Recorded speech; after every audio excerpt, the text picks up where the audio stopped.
რისთვის იბრძვიან ცხოველები და რისთვის იბრძვიან ადამიანები. ადამიანი ადამიანისთვის არის ღმერთი და ადამიანი ადამიანისთვის არის მგელი. რისთვის ხდება ურთიერთობები ცხოველთა სამყაროში? ერთ-ერთი მთავარი ეს არის მდედრის მოპოვებისათვის. ვინც უფრო მეტქონებას განადგურებდა, ისა გამოდიოდა გამარჯვებული. ყვავები სულ დასდევენ იმას, ვისაც ეჭვი აქვს, რომ ის მის ბავშვებს იპარავს. ადამიანი რო იბადება, ის საერთოდ არ არის მზად სიცოცხლისთვის. ქართველი მგელი ვერ გებულობს კანადელი მგელის ლაპარაკს. მართლა საზოგადოების ცენტრში საუკეთესო ოჯახები, ცენტრალური სკოლები და უცებ იქ ახალგაზრდები დანებს უტრიალებენ ერთმანეთს და ფეხებს უხრეტენ სროლით, ხო? გამარჯვებული მგელის ესეთი პოზა არის, როდესაც ის დგება და თავის კისერს მიუშვერს დამარცხებულ მეტოქეს. ალბათ ნამდვილი პატიების აზრი არის ზუსტად ისეთი რაღაცა რო აპატიო, რაც უპატიებელია.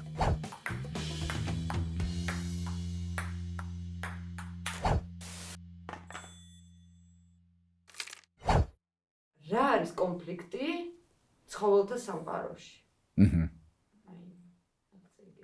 ნუ კონფლიქტი, იცით ახლა რაც დავარქვათ კონფლიქტს ცხოველთა სამყაროში. ახლა ჩემის აზრით კონფლიქტი მაინც უფრო გამოიხატება ურთიერთ კონკურენციის დროს ცხოველთა სამყაროში.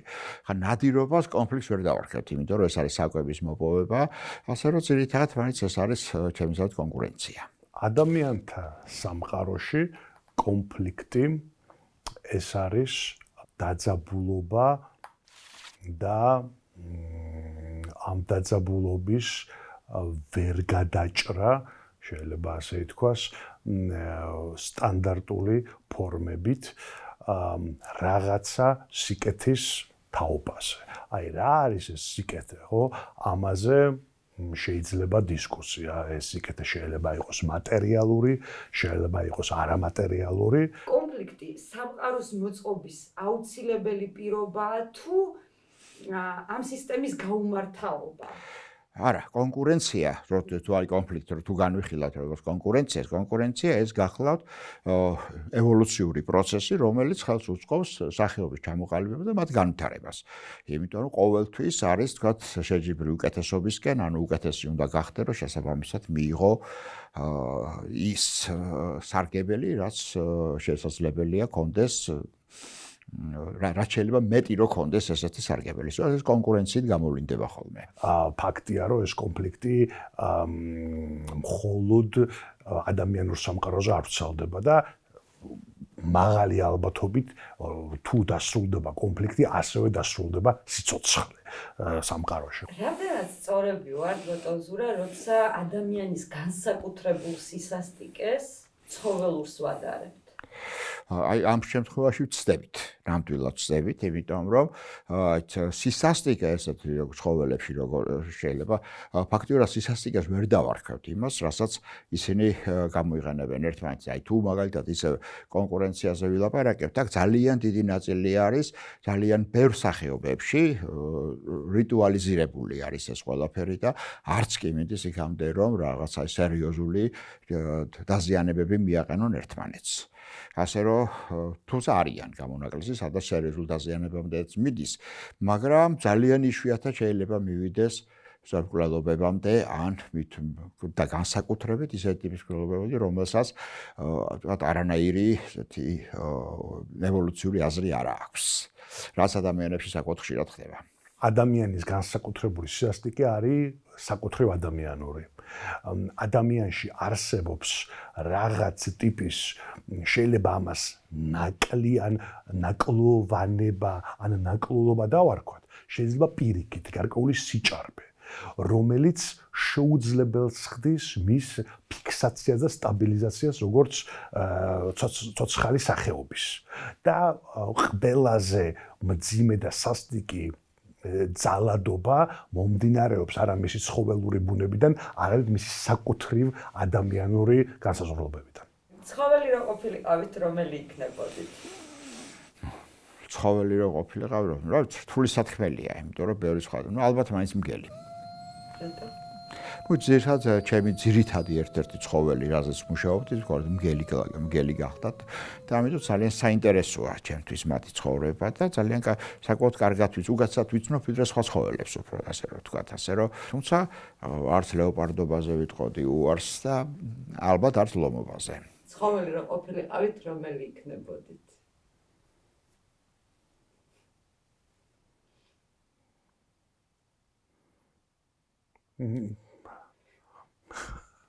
არის ამაში რაღაც. დათვი. რატომ?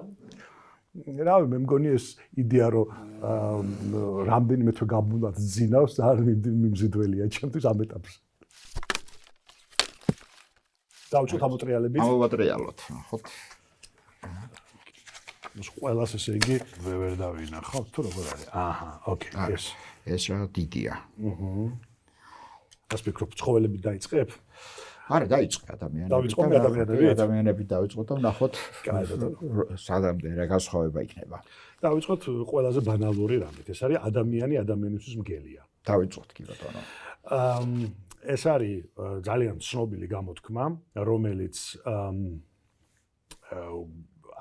უმრავლესობა მიცის როგორც თომას ჰობსის აფორიზმი, ერთ-ერთი პირველი გაკვეთილი, რომელიც მივიღე ლათინურში, სხვადასხვა ის იყო, რომ ჩემმა მასწავლებელმა მითხრა, არ გეგონოს ეს თომას ჰობსი, ექსი ნამდვილში არის რომაელი კომედიების ავტორი პლავტოსია.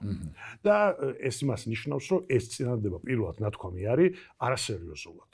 არავით ხუმრობა რეალურად, უფრო სწორად არის ვაჭარი, რომელსაც არ უნდა რომ ანდოს ფული უცნობს და ამბობს რომ როგორ ვანდო ფული ადამიანისთვის მგელიაო.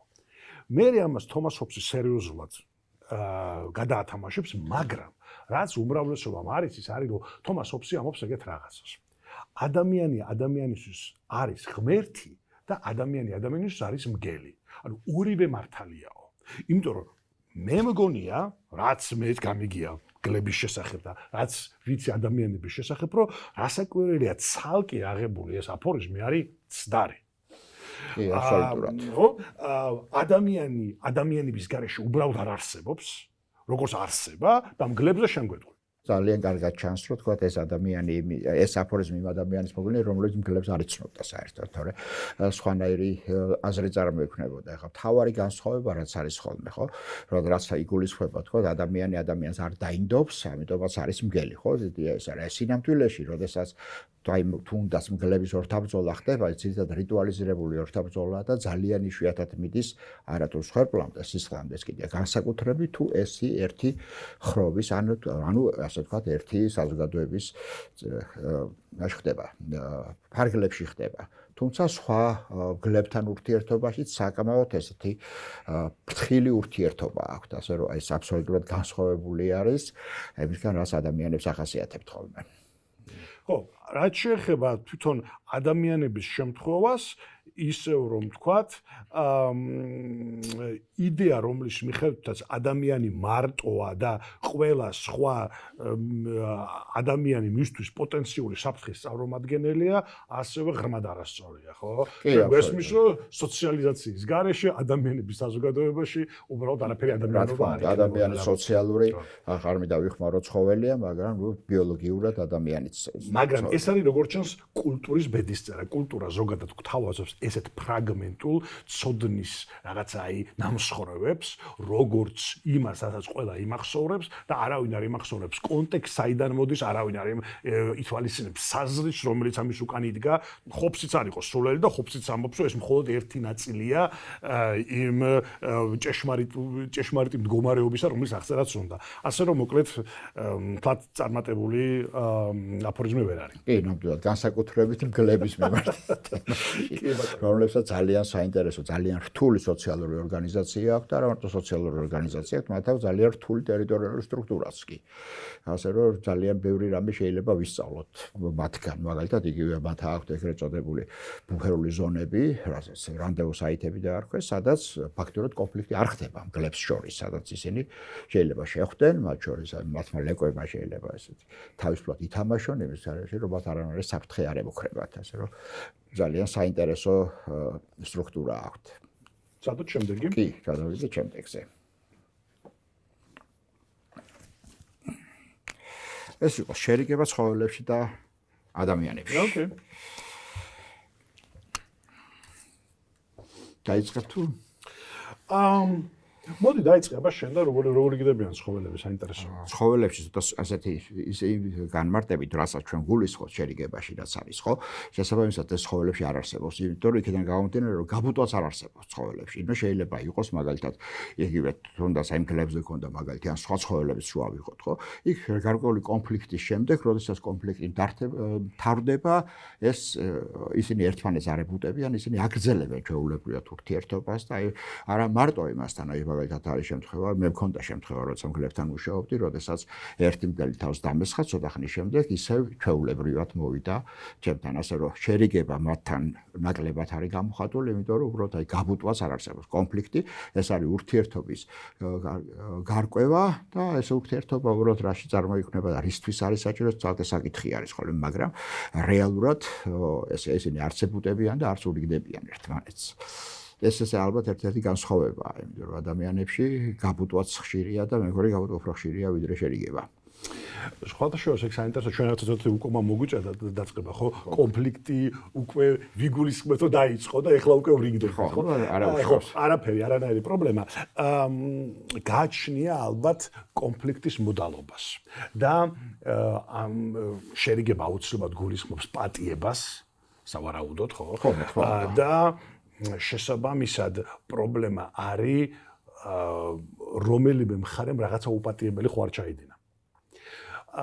სადაც ფილოსოფიად რო შევხვდოთ, ალბათ ნამდვილი პატიების აზრი არის ზუსტად ისეთი რაღაცა რო აპატიო, რაც უპატიებელია. ხო, ალბათ. ალბათ, ხო, იმიტომ რომ თუ ადვილია, თუ ვიღაცამ ავტობუსში ფეხზე დაგაბიჯა, ხო, და არაპატიე მოგმახარ უბრალოდ, ეგ ბუნებრივად იგულისხმება.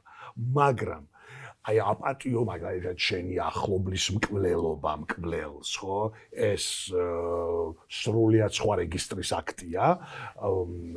ჩვენს კი ვამბობთ ხოლმე, რომ აი ეს ლექსი ვეფხისა და მოყმისა არის ეგეთი პატიების დიდი ძეგლიო, მაგრამ სინამდვილეში იქაც დედა პატიობს დედას, ანუ არც ერთი მათგანი უცნაურ კონფლიქტში ჩარეული არ ყოფილა, ხო? ამიტომ ესეც არ არის ყველაზე ძნელი აქტი. ძნელი აქტია მართლა ვინც რაღაცა საშინელება დაგიშავა, იმისი პატიება და ამის მერე ნამდვილი შერიგება. ეს არის ერთჯერადი და რაღაც ალბათ გამორჩეული აქტი. სინამდვილეში ალბათ ადამიანების თანაცხოვრების მთავარი პრინციპი უნდა იყოს, რომ უპატიებელი არ ჩაიდინონ. ალბათ. რაღაცა წითელი ხაზები არ გადაკვეთონ და ეს სხვადასხვა ყველასთვის ნათელი არ არის. მე მაგალითად დღევანდელ საზოგადოებას ჩვენსას ქართულს რო უყურებ, ხო? მე გაუგნებული ვარ რამდენ ადამიანს არ მიაჩნია პრობლემათ, რომ ყველანაირი წითელი ხაზი გადაკვეთოს. და თითქოს აი არ ფიქრობდეს იმაზე, რა შეიძლება ამას მომავალში მოყვეს და ეს არის ალბათ ყველაზე დიდი პრობლემა თანაცხოვრებისა, რომელიც კი შეიძლება წარმოიდგინო რა.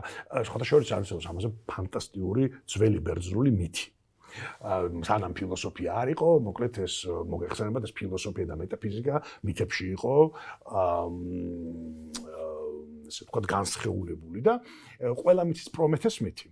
მაგრამ როგორ დაიწყო ეს პრომეთეს ამბავი, ბევრს შეიძლება არ ახსოვდეს. პრომეთეს ყავს ბერძნული მითოლოგიის მიხედვით ძმა, რომელსაც ქვია ეპიმეთე. პრომეთე არის ვინც წინასწარ ფიქრობს და ეპიმეთე არის ვინც ფაქტის მერე ფიქრობს უკანა რიცხვით. და ამიტომაც ეს ეპიმეთე მოინდომებს, რომ სხვადასხვა ცხოველს სხვადასხვა ტალანტი და ნიჭი მიანიჭოს. და მოკლედ ეგრე გააკეთებს, რომ თუ ვინმეს რომელიღაცა ცხოველს მიანიჭებს ძალას, მეორეს მიანიჭებს სისწრაფეს, რომ შეძლოს გაექცეს ამას, ხო? და ასე შემდეგ ყველაფერს დაანაწილებს და უცებ აღმოაჩენს, რომ ადამიანი დაავიწყდა. და ადამიანი რო დაავიწყდა, რა ქნას და ამ წავა მე პრომეთე და მოიტაცებს ამ ცეცხლს და ასევე ტექნოლოგიების ტექნიკის გამოყენების უნარს, ხო? და ამიტომაც დაიჯება მე პრომეთე, მაგრამ თავარი ეგეც კი არ არის. თავარი არის გაგრძელება. აღმოჩნდება, რომ ადამიანები სხვა ცხოველებისგან კი კარგად იცავენ თავს. მაგრამ ერთად რო ცხოვრობენ, ერთმანეთთან არ შეუძლიათ კარგად ურთიერთობა. თანაცხოვრება არ შეუძლიათ და მითის გაგრძელება ეგეთია, რომ ზევსს მაინც შეეცოდა ეს ადამიანები და მათ მისცა ახალი ნიჭი, ეს არის სამართლიანობის გაგება.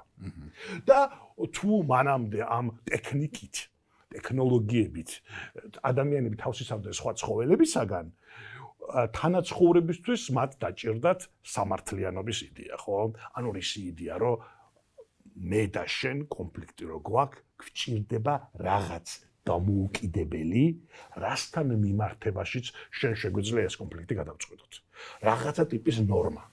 ცხოველებში ეგ ეს არ მომიდგენია როგორ უნდა იყოს. იცით რა შეიძლება ესე ითქვას, იმიტომ რომ განსაკუთრებით სოციალურ ცხოველებში არის ლაპარაკი, ხო? ყოველთვის თქვათ ალფა, რომელიც არის, ის არის აი გარკვეულად რაღაცა მომრიგებელია, რომელიც აწესრიგებს ურთიერთობებს ჯგუფს შორის, ჯგუფის წევრებს შორის. შეიძლება ითქვას, რომ სწორედ ის იცავს აქ სამართლიანობას. ჩვენი ახლო ნაცვლები, ვინც არიან შიმპანზეები, მათ აქვს ძალიან კარგად ჩამოყალიბებული სოციალური სტრუქტურა, მათ აქვს ძალიან კარგად ჩამოყალიბებული იერარქია, მაგრამ როდესაც ხდება თავიანთი ტერიტორიის დაცვა, ფუნქციების განაწილება, აი ძალიან საინტერესოდ არის ეს ყველაფერი ჩამოყალიბებული, მაგრამ როდესაც რაღაცა კონფლიქტი ხდება, შესაძლებელია გარკვეული კოოპერაცია მოხდეს სხვადასხვა ისეთ შიმპანზეებს შორის, რომლებსაც მაინც და მაინც კარგი ურთიერთობა ერთმანეთთან არ ქონდეს და შემდეგ შეცვალონ ესენი, მაგრამ ყოველთვის ეს რაღაცა გარკვეული წესების დაცვით ხდება, ასე რომ შეიძლება ითქვას, რომ სწორედ აი სამართლიანობა, ანუ როდის დგება ეს საკითხი თუ მაგალითად იგივე ალფა, რომელიც ამას ხელმძღვანელობს რაღაც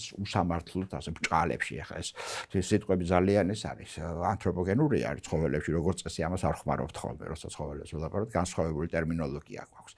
ასევე არის ასევე გარდა ამისა, აი შიმპანზეების უახლოესი ნათესავები არიან ბონობოები, რომელიც იგივე შიმპანზეა, სხვა სახეობა, რომელსაც თქვათ შერიგების აბსოლუტურად განსხვავებული ფორმები აქვთ. ეს არის გრუმი და ეს არის ესეთი მდედრცენტრული, ის ქვია, სოციუმი, სადაც მდედრები არ არიან დომინანტები, მაგრამ აი ცენტრალური ფიგურები არიან, ისინი ცდილობენ, რომ მოახდინონ, აი მაგალითად კონფლიქტურ მამრებს შორის გრუმინგით, დაწყვილებით, უამრავით მოახდინონ ესეთი შერიგება. აი ესეთი რაღაცები შეიძლება გარკვეული პარალელები არსებობდეს თუ ძალიან ღრმად ჩავყვებით და ალბათ ახლა ადამიანშიც, როდესაც ეს სამართლიანობა სწორედ ალბათ იმ ალფას, რომელიც ალბათ როდესაც განსახია, რომელიც როდესაც ალბათ ადამიანებსაც ყავდათ. ეგ ხო ძალიან რთული საკითხია, იმიტომ რომ სინამდვილეში ხო მთელი ამბავიც ეგ არის, რომ რამენაირად უნდა გამიჯნო სხვადასხვა ფუნქციები, ვინც მართავს, ის წარმოვიდგინო როგორც სამართლის უზენაესი ინსტანცია არის ძალიან პრობლემური რა. შენ გჭირდება, რომ ადამიანურ საზოგადოებაში, რომ არსებობდეს რაღაცა მისგან დამოუკიდებელი, რომელზეც შენ მიუთითებ თუ ის წესებს არ ხვევს. ეს თავიდან თავდაპირველად იყო რასაკვირველია კანონი, რომელიც იდეაში უფრო მაღალი უნდა იყოს ვიდრე ამ ქვეყნიური მართლობა და შემდეგ გვიყალიბდება როგორც ინსტიტუციები. ხო, სასამართლო სადაც შეიძლება წახვიდე. მაგრამ აი ეს იდეა იმისა, რომ ჩვენ შორის პირადი კონფლიქტისთვის გვჭირდება რაღაცა მესამე, არის აბსოლუტურად ფუნდამენტური იდეა იმისათვის, რომ საზოგადოება არსებობდეს და რომ ეს საზოგადოება იყოს რაც შეიძლება კარგი და რაც უფრო მეტია ასეთი ტიპის ინსტიტუცია, მით უფრო სამართლიანი და ბედნიერი არიან ადამიანები შიგნით ჩართულები. მე მგონი. ხო, შეიძლება, როდესაც თქვათ ევოლუცია თქვათ ძალიან დავშორდით და გარკვეული კულტურული ნაწილები შემოვიდა, ასე ვთქვათ, დაიკარგა ის ადგილები, რომლებიც ის რა ცხოველებიდან ჰქონდა გამოცემული. აი ცხოველებს არ აქვთ ეგეთი ინსტიტუციები, მაგრამ მე მგონია, რომ არც თუ ისე უბედურები არიან, ანუ მათი ურთიერთობა გაცილებით უფრო ჭრფელია და გაცილებით უფრო პრაგმატული არის, ასე შეიძლება ითქვას, იმიტომ რომ ნებისმიერი იქმედება, რაც კი ცხოველებში არის, არის გადარჩენაზე დამყარებული და სწორედ გადარჩენა ეს არის მათი მთავარი ფუნქცია, თვითონ მთელი სახეობის ან პოპულაციის გადარჩენა, მაგრამ მათ არ ჭირდებათ, ასე ვთქვათ, ეს სხვა ინსტიტუციები, რომლებიც ამას დაურეგულირებს. კი ბატონო, მაგრამ ადამიანმა თუ საკუთარ ცხოვრების მიზნად მხოლოდ გადარჩენა დაისახა, ეს არ არის ყველაზე მაღალი ცხოვრების ფორმა, ვთქვათ ეგეც, ხო? ჩვენ რაღაცა უფრო მეტი გვინდა ცხოვრების გონებდა მხოლოდ გადარჩენა. ხო რა. ხო და ეგ არის ზუსტად, რომ ეგ ხდება ცალკეული ინდივიდების თუ საზოგადოების გადასაწყვეტი. რა არის უფრო მაღალი ფორმა ცხოვრების, ვიდრე უბრალოდ გადარჩენა. გადარჩენა ბიოლოგიური ამოცანაა, მაგრამ მას ჩვენ ვფიქრობთ, რომ მასზე უმეტესობა ჩვენგანი ფიქრობთ, რომ რაღაცა მასზე მაღლა უნდა იდგეს. იცით რა, ცხოველებს წესია გადარჩენაზე, როდესაც ვლაპარაკობთ, ხო, ასეთი არის ესეთი ტერმინი პოპულაციურ ეკოლოგიაში, რასაც ქვია გადარჩენადობა. ანუ შესაბამისად ეს არის თქვა ეს შესაბამისად გამოთვლილი სხვადასხვანაირად, მაგრამ აქ არის მნიშვნელოვანი ის, რომ გადარჩენადობა, ანუ გადარჩენა პოპულაციის იგულისხმება თითოეული ინდივიდის გადარჩენას. აქ იგულისხმება სწორედ იმ ინდივიდების გადარჩენა, რომელიც განსაკუთრებულ ფასეულობას წარმოადგენს პოპულაციისთვის და დანარჩენები, ასე ვთქვათ, შეიძლება იყოს თავგანწირულები და თქვათ იბრძოდნენ სიკვდილამდე იმისათვის, რომ გადაარჩინონ რაღაცა ჯგუფი. აი ეს უკვე შეიძლება რომ თუ ადამიანის კონტექსტში განვიხილავთ, სხვანაირი ის დაუყენოთ და უამრავი სხვადასხვა ასე ვთქვათ სარჩული გამოვაკეროთ ამას, რომ თქვათ აი რა შეიძლება იყოს. ჩვენ შემთხვევაში წესია, ხო, რაღაცა რისი გულისთვისაც თქვათ შეიძლება ღირდეს თავის გაწერა, საბოლოოდ არის ის, რომ გადარჩევს კაცობრიობა. ალბათ. ხო, არ გადავიდეთ შემდეგ. კი, გადავიდეთ ალბათ, იმიტომ რომ ცოტა სხვაგანაც წავედით. ოკეი, გადასარევი. რახან ესე იგი შერიგებაზე იყო? მე მგონი ბუნებრივია, რომ შურიზიებაზე ვილაპარაკოთ. კი, მსგავსია. კი, ბატონო. შურიზიება არის ცხოველებში? არა. არა? არც შურიზიება არ არის. მე არ მახსენდება არც ერთი შემთხვევა, როდესაც ისეთ რა შეიძლება რაღაცები დავარქვათ შურიზიება, მაგალითად გარკვეულ ცხოველებში, რომლებსაც ესეთი ხანგრძლივი მეხსიერება აქვს, ხო, აი მაგალითად ყვავებს ახასიათებს ძალიან კარგი მეხსიერება და სახეზე ცნობენ და თუ მაგალითად მათი აი ეხლა არის პერიოდი, როდესაც ყვავის ბახალები ბუდეებიდან ცვივიან და მისი ეს იმახსოვრებენ იმ ადამიანებს, რომლებმაც შეიძლება თქვათ მათი ბახალა წაიყვანოს და შემდეგ დასძევენ ესენი, მაგრამ ეს შურისძიებას ვერ იტყვი რა შურისძიება, ეს უფრო თავდაცვითი მექანიზმებია, ვიდრე შურისძიება. ასევე სპილოებსაც აქვთ მსგავსი რაღაცა, რომლებიც რომ აი მაგალითად იგივე თუ ახალგაზრდობაში აი ეს საკუთრებით ხდება მაშინ, როდესაც შინაურ სპილოებზია ლაპარაკი, როდესაც თვნიან მაგალითად აზიაში, როდესაც თვნიან, თუ ცუდად მოეპყრო, მან შეიძლება გარკვეული პერიოდის მერე თქვათ ეს მოკლას, მაგრამ მაინც აი შურისძიებას ვერ იტყვის, თუ რაღაცა სიტუაცია შეიქმნა, იგივე კონფლიქტური სიტუაცია, ხო? მაშინ გამოიყენებს ამ იმას. თუმცა ყვავები სულ დასდევენ იმას, ვისაც ეჭვი აქვს, რომ მის ბავშვებს იპარავს. ეს არის, რომ შეიძლება ეს დავარქვათ ეს შურისძიებას, მაგრამ ადამიანში მაინც უფრო შურისძიებას უფრო სხვა ისა აქვს. ახლა ყოველ შემთხვევაში ცხოველში არ არსებობს, რომ თუ მაგალითად სიტყვაზე ყვავს ბახალა მოუპარე, მე ისავიდეს და შვილი მომპაროს. ეს მსგავსი ესეთი არ ახასიათებთ. ნუ ვერ შეძლება საუბრობთ, ხო, ზოგ შეუძლია შეძლონ და აი შიმპანზეები შეძლებენ კიდევაც და არ ყოფილან, როდესაც თქვათ, იგივე ბავშვი წაურთმევიათ იმისათვის, ადგილობრივი მოსახლეობისათვის და არა შურისძიების არა შურისძიების ვიზით. ხო, რაც შეეხება ადამიანურ ცივილიზაციას, ალბათ ჩვენ შეგვიძლია მნიშვნელოვანი წლების განვიხილოთ, როგორც შურისძიების გადალახვის ტალღები. იმიტომ რომ რაც თავი გვახსოვს, ანუ რაც დამწერლობა არსებობს და ჩანაწერები არსებობს, სულ არის მცდელობა, რომ შურისძიების სივრცე შეიზღუდოს. აი მაგალითად ყველაზე სასტიკი მცნებაც კი, რომელიც ჩვენ გვახსოვს, ხო, აი ეს თვალის წინ და კბილი წინ, სინამდვილეში ეს არის შურისძიების შეზღუდვისთვის. ანუ იმიტომ კი არ არის, რომ იქ გეუბნება, რომ შენ თუ ვინმე თვალი ამუთხარი, იმ შენც ამუთხარი თვალი. შენ გეუბნება, რომ ერთ თვალზე მეტი იმას არ ამოთხარო. ანუ თუ შეურაცხყოფა მოგაყენა, ეს არ ნიშნავს, რომ ყელი უნდა გამოჭრა. ანუ ლაპარაკია კანონზე, რომელიც ზღუდავს შურისძიების სივრცეს. და ეს ხდება, მაგრამ გარკვეულ დონეზე მაინც უშვებს შურისძიებას. კი, იმიტომ რომ ჯერჯერობით არ არსებობს დამოუკიდებელი ინსტანცია. ანუ ეს შურისძიება ისევ მსხვერპლზეა დამოკიდებული, მსხვერპლის პრეროგატივა. არ არსებობს იქ პოლიცია, რომელიც ამას მისმაგიეროდ გააკეთებდა. თავდაცვითი რეაქცია ეს. და რაც ოღონდ ნელ-ნელა მერე ხდება, არის ზუსტად ამ შურისძიების გადატანა ინსტიტუციებში. აი ჩვენ ახლა მაგალითად რაზეც გავიზარდეთ, ხო, დარწმუნებული ვარ 3 მუშკეტერზე. 3 მუშკეტერი არის წიგნი იმაზე, როგორც ცდილობს სახელმწიფო ადამიანებს წაართვას შურისძიების უფლება. და ჩვენ ვართ ოღონდ იმათ მხარეს, ვინც დუელებში არიან, ხო? ეს გაჩნია საიდანაც დაგვანახებენ.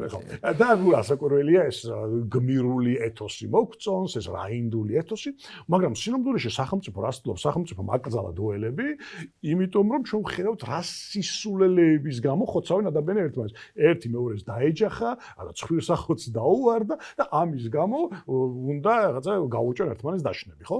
და ჩვენ ვხედავთ, ეს არის ალბათ სახელმწიფო მიერ ძალადობის მონოპოლიზაციის ერთ-ერთი ძალიან მნიშვნელოვანი ეტაპი, რომელიც შემდეგ უკვე გადავიდა სხვა ქვეყნებზეც და შემდეგ უკვე ჩვენამდეც მოაღწია ამ ყველაფერმა, ხო? ლაპარაკია სახელმწიფოს მიერ იმ სტრუქტურების შექმნაზე, რომლებიც დაარეგულირებს ძალადობას იმის გარეშე, რომ ადამიანებმა ინდივიდუალურად, რაღაცა დუალურად შეიძლება ურთიერთ დაპირისპირებაში მოაგვარონ თავიანთი კონფლიქტები. და საბოლოო ჯამში ჩვენ როგორც წარმოგვიდგენია საზოგადოება და საზოგადოების მოწყობა უკვე ვეღარ წარმოგვიდგენია ჩვენი თავი ამის გარეშე, ხო? ჩვენ როცა ვლაპარაკობთ ჰუმანურ თუ რაღაც ადამიანის უფლებების დაცვაზე და ასე შემდეგ, ჩვენ წარმოგვიდგენია, რომ საბოლოო ჯამში ჩვენ არ ვაკეთებთ ამას. ხო, ვიღაცა აკეთებს. რაღაცა ინსტიტუცია აკეთებს, რომელიც აღჭურვილია თითქოს აი ნახევრად ბუნებრივი ძალით, ხო? აი როგორც მაგალითად არ გააპროტესტებ, ვერ გააპროტესტებ ზვავს, ხო? იმიტომ რომ ბუნებრივი ძალა ისე შენ შეიძლება არ ეთანხმებოდე მაგალითად სასამართლოს გადაწყვეტილებას, მაგრამ რახან იცი ის დამოუკიდებელია, ამიტომაც ყველა ამ კონფლიქტში ჩართული მხარე იღებს მიუხედავად იმისა, შეიძლება მაინც სამართლიანი არ მოეჩვენოს ეს გადაწყვეტილება, ხო? ეს ინსტიტუციური გაშუალება აქაც აი ამ შურისძიების გადალახვაში აბსოლუტურად ფუნდამენტურია, თუ ჩვენ ამას დავტოვებდით როგორც უსასრულო სისხლის აღების და სამაგიეროს გადახდის ციკლად, ვიცით სადაც მივახდინეთ. თუმცა ასევე უამრავ ადგილას გვინახავს, რომ როგორც კი ეს სახელმწიფო და ეს გამაშვალებელი ინსტიტუციები სუსტდება, იმ წუთში ვუბრუნდებით აი ამ ძველ პრაქტიკებს. ანუ ორთაბრძოლებს არის.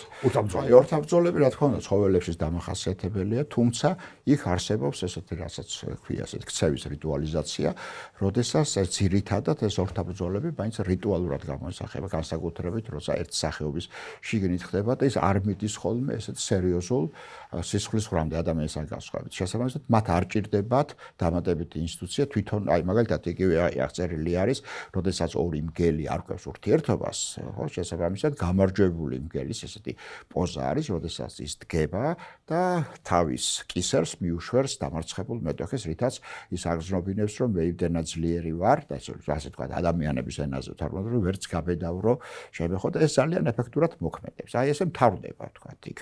ესეთი და ძალიან ბევრია ესეთი, როდესაც ხდება შეფასება ერთმანეთის, აი აქ მთავრდება ხოლმე კონფლიქტი კიდევაც, როცა არკვევენ თუ რომელიმე არის. ნუ აქაც თავარი ის არის, რომ თქვა რა არის мотиваცია ამისი, რისთვის იბრძვიან ცხოველები და რისთვის იბრძვიან ადამიანები. მაგრამ მე მგონი ეს უკვე სხვა საკითხი არის უკვე. კი, ეს უკვე სხვა საკითხია. მე უბრალოდ მაინც ერთ რაღაცას ვიტყოდი, რომ როცა ეს ინდივიდუალური შურისძიების და სამართლის ინდივიდუალური ხელში აღების პრობლემა გვიბრუნდება, ხო? და ჩვენს გავგვივლია საქართველოში ჩვენ გვინახავს და დღემდე რაღაცა აზრით იმის ექვეში ვცხოვრობთ. ჩემი აზრით, აი მაინც თქო ამ ფილოსოფიური თემებიდან ცოტათი საზოგადოებრივად რომ დავბრუნდეთ, ერთ-ერთი ყველაზე საზარელი მომენტი ალბათ ჩვენს ქვეყანაში არის, რომ ეს წესრიგი დაიშალა არა პერიფერიებში, არამედ თვითონ ცენტრში. ანუ ეს სოციოლოგიად რო შეხედოთ, ჩემი აზრით სკანდალია, რომ ნებისმიერ საზოგადოებაში შეიძლება წარმოიდგინო პერიფერიები, მაგალითად გეტო სადაც ადამიანები ძალადობით არ ყვევენ ერთმანეთს ურთიერთობებს. მაგრამ ძალიან რთულია წარმოიდგინოს საზოგადოება, სადაც აი მართლა საზოგადოების ცენტრში საუკეთესო ოჯახები, ცენტრალური სკოლები და უცებ იქ ახალგაზრდები დანებს უტრიალებენ ერთმანეთს და ფეხებს უხრეტენ სროლით, ხო? და თან რისთვის ცოტა გაურკვეველია. სრულიად აი ძალიან გავს სამუშკეტერში, აი აბსოლუტურად არა მე ვიბრძვი, იმიტომ რომ ვიბრძვი. ანუ არა მატერიალური და სრულიად ესეთი აღიარებაზე, ამპარტავნებაზე დაფუძნებულ კონფლიქტებს, ხო? ის უცნაურობა, რომელიც ჩვენ გვახასიათებს, ესე იგი ეს სახელმწიფო და გამაშვალებელი ინსტიტუციების დასუსტება და გადასვლა, ოღონდ საზოგადოების ცენტრში, აი ამ ძალადობისკენ, ეს არის ჩემი აზრით ყველაზე უცნაური ამბავი, რომელიც ჩვენი ისტორიის ნაწილია და როგორც ჩანს, არა მხოლოდ ისტორიის. კი, სამწუხაროდ ესეა, აქ უნდა სერიოზული განსხვავება. მე მგონი რომ გადავიდეთ იმაზე, აი დაახლოებით უკვე ჩვენ დავიწყეთ ამაზე საუბარი. კონფლიქტი რესურსისათვის ბრძოლაში ჩდება თუ აღიარების სურვილიდან. ეს მე მგონი ეს არის რაზეც დავიწყეთ საუბარი, როდესაც მე მგონი ჯობია ესე თქვა ლოგიკურად რომ გავაგრძელოთ. კი ბატონო. არის აღიარების სურვილი ცხოველებში. იცით რა, აღიარების სურვილიც არის, აღიარების სურვილი ზნელით ხმა, აღიარება არსებობს, ხო? აი წაღანას ვლაპარაკობდი, როდესაც თქვა ხდება ორთაბრძოლები გარკვეული, რუსთვის ხდება ორთაბრძოლები ცხოველთა სამყაროში, ერთ-ერთი თავარი ეს არის მდედრის მოპოვებისათვის, ხო? ძირითადად ძალიან იშვიათია, რომ სხვა მიზნით იყოს. ერთ-ერთი მიზნი, რადგანაც ძალიან მნიშვნელოვანი საკითხია, ხო? შენი გენი საით გავრცელდება, რამდენად გავრცელდება. სწორედ აი, როდესაც დამარცხებული ყოველთვის ის ფაქტი შეიძლება თქვას, რომ ის აღიარებს გამარჯვებულს, მაგრამ ამავე დროს ეს მაინც ბრძოლა არის რესურსისათვის. ამ შემთხვევაში მდედრი შეიძლება განვიხილოთ როგორც რესურსი. ისეთი რომ მხოლოდ აღიარება იერარქიაში წინ წასვლა ცხოველებში არის რესურსებს ზომის გაძლიერება. ეს არის ძალიან მნიშვნელოვანი განსხვავება და არა იმიტომ რომ თქვა აღიაროს ვიღაცამ და თან არანაირი ასე თქვა ხეირი შენ არ კონდეს. ესეთი როგორც წესი ბუნებაში არ ხდება ხოლმე. აი მაგალითად ირმებში, რომლებშიც ძალიან ახასიათებს ეს გამრავლების პერიოდში ეს რიტუალური ბრძოლები, ძალიან რთული სისტემა, ისინი ხვდებიან ერთმანეთს, მაგრამ აქაც შეიძლება ითქვას, რომ აი რაღაცა გარკვეული ის არსებობს, რომ ის იბრძვის მანამდე, სანამდე ეს შეუძლია მიუხედავად იმისა, ეს ჭირდება ამდენი მდედრი თუ არა. და შეიძლება მიაღწიოს ის რაოდენობამდე, რომ აი დაახლოებით ეს უაზრობამდე მივიდეს, რომ ის ვერ იცავს ამ თავის ჰარემს, ჰარემი ქვია ირმის ჯგუფს და გარდა ამისა ვერ ანაყოფიერებს შესაბამისი რაოდენობის, რაც უკვე წამგებიანი ხდება პოპულაციისთვის. აი ეს შეიძლება რაღაცნაირად კიდე შევადაროთ, რომ თქვა ის იბრძვის იმიტომ, რომ აღიარონ როგორც ძლიერი, თუმცა ეკოლოგიური მექანიზმები მაინც განსხვავებული არის. ეს შეხედვით ვიზუალური შეიძლება ესე ვთქვათ, მაგრამ მაინც პირველ რიგში ეს არის რესურსის მოპოვება. რაც მეტი მით უკეთესი მჭირდება თუ არა. თუმცა უფრო განვითარებულ ცხოველებს გაცილებით უფრო დახვეწილი, განვითარებულს გულისხმობ უფრო სოციალურ ცხოველებს. ირემი ნახევრად სოციალურია, გარკვეულ პერიოდში ისინი ქმნიან გარკვეულ ესეთი ჯგუფებს სოციალური გამრავლების პერიოდში. სხვა შემთხვევაში ხარები ცალკე ცხოვრობენ, მდედრები ცალკე ცხოვრობენ. არიან ცხოველები, რომლებიც მთელი ცხოვრების მანძილში ცხოვრობენ და ძალიან მკაცრი კანონები ყავთ. აი მაგალითად ცხოველი, რომელიც ყველაზე ძალიან არ გვიყვარს, აფთარი, რომელსაც აქვს ძალიან რთული სისტემა, ძალიან რთული და ასე რომ იქაც რთული სათქმელია, იქ მდედრია ლიდერი. მატრიარქატი აქვს მატერიალურად, ასე რომ აქ შეიძლება უფრო ითქვას, რომ აღიარების ერთ-ერთი გზაც არის. თუმცა აქაც საბოლოოდ მაინც რესურსებამდე მივდივართ. ანუ ის ვინც ალფა, პირველი ასე თქვა საჭმელი მისია, ყველაფერი პირველ რიგში მისია. ასე რომ აღიარება ტყუილად არ ხდება აქ. ხო, არა, ადამიანურ საზოგადოებაში ნამდვილად სხვანაირად არის.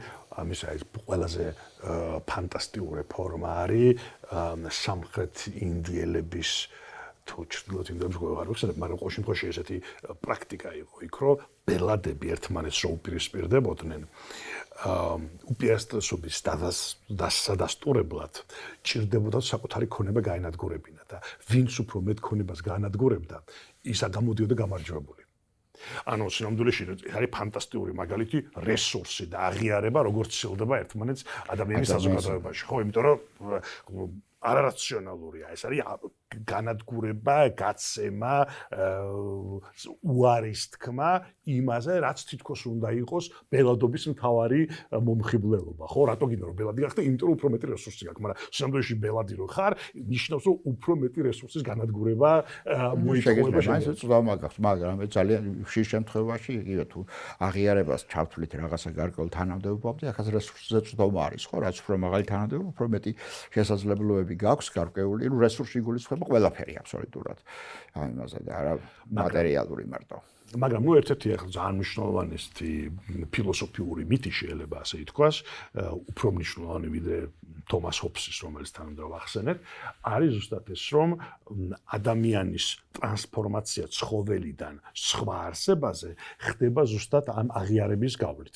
ეხლა რა ხდება? მოდი რესურსებს თავი გავანებოთ ერთი წუთით, რომ წარმოვიდგინოთ სიყვარულის შემთხვევა, ხო? თუ ადამიანი ცდილობს, რომ მხოლოდ სხვა ადამიანის სხეულს დაეუფლოს, მაშინ ეს არის ცხოველური სურვილი. მაგრამ თუ ის ცდილობს, რომ იმ სხვა ადამიანის სურვილი გააღვიძოს, ანუ სინამდვილეში სიყვარული, რომელიც მიმართულია სხვა ადამიანის სიყვარულის მოპოვებაზე, უკვე ჩვენ გადავდივართ ადამიანურ სფეროში. ანუ ადამიანი სხვა ადამიანს განიხილავს არა მხოლოდ როგორც ობიექტს, არამედ სუბიექტს და იმისგან უნდა მისი სურვილი. და არა მხოლოდ მისი სხეული. ეხლა რომ გადავიტანოთ ეს სხვა რესურსების ამბავზე, ნახავთ ძალიან ისეთი სერიოზულ ანალოგიას, ხო? იმიტომ რომ არსებობს უამრავი კონცეფცია, რომელიც თვლის, რომ ადამიანის ისტორიას მართავს კონფლიქტი.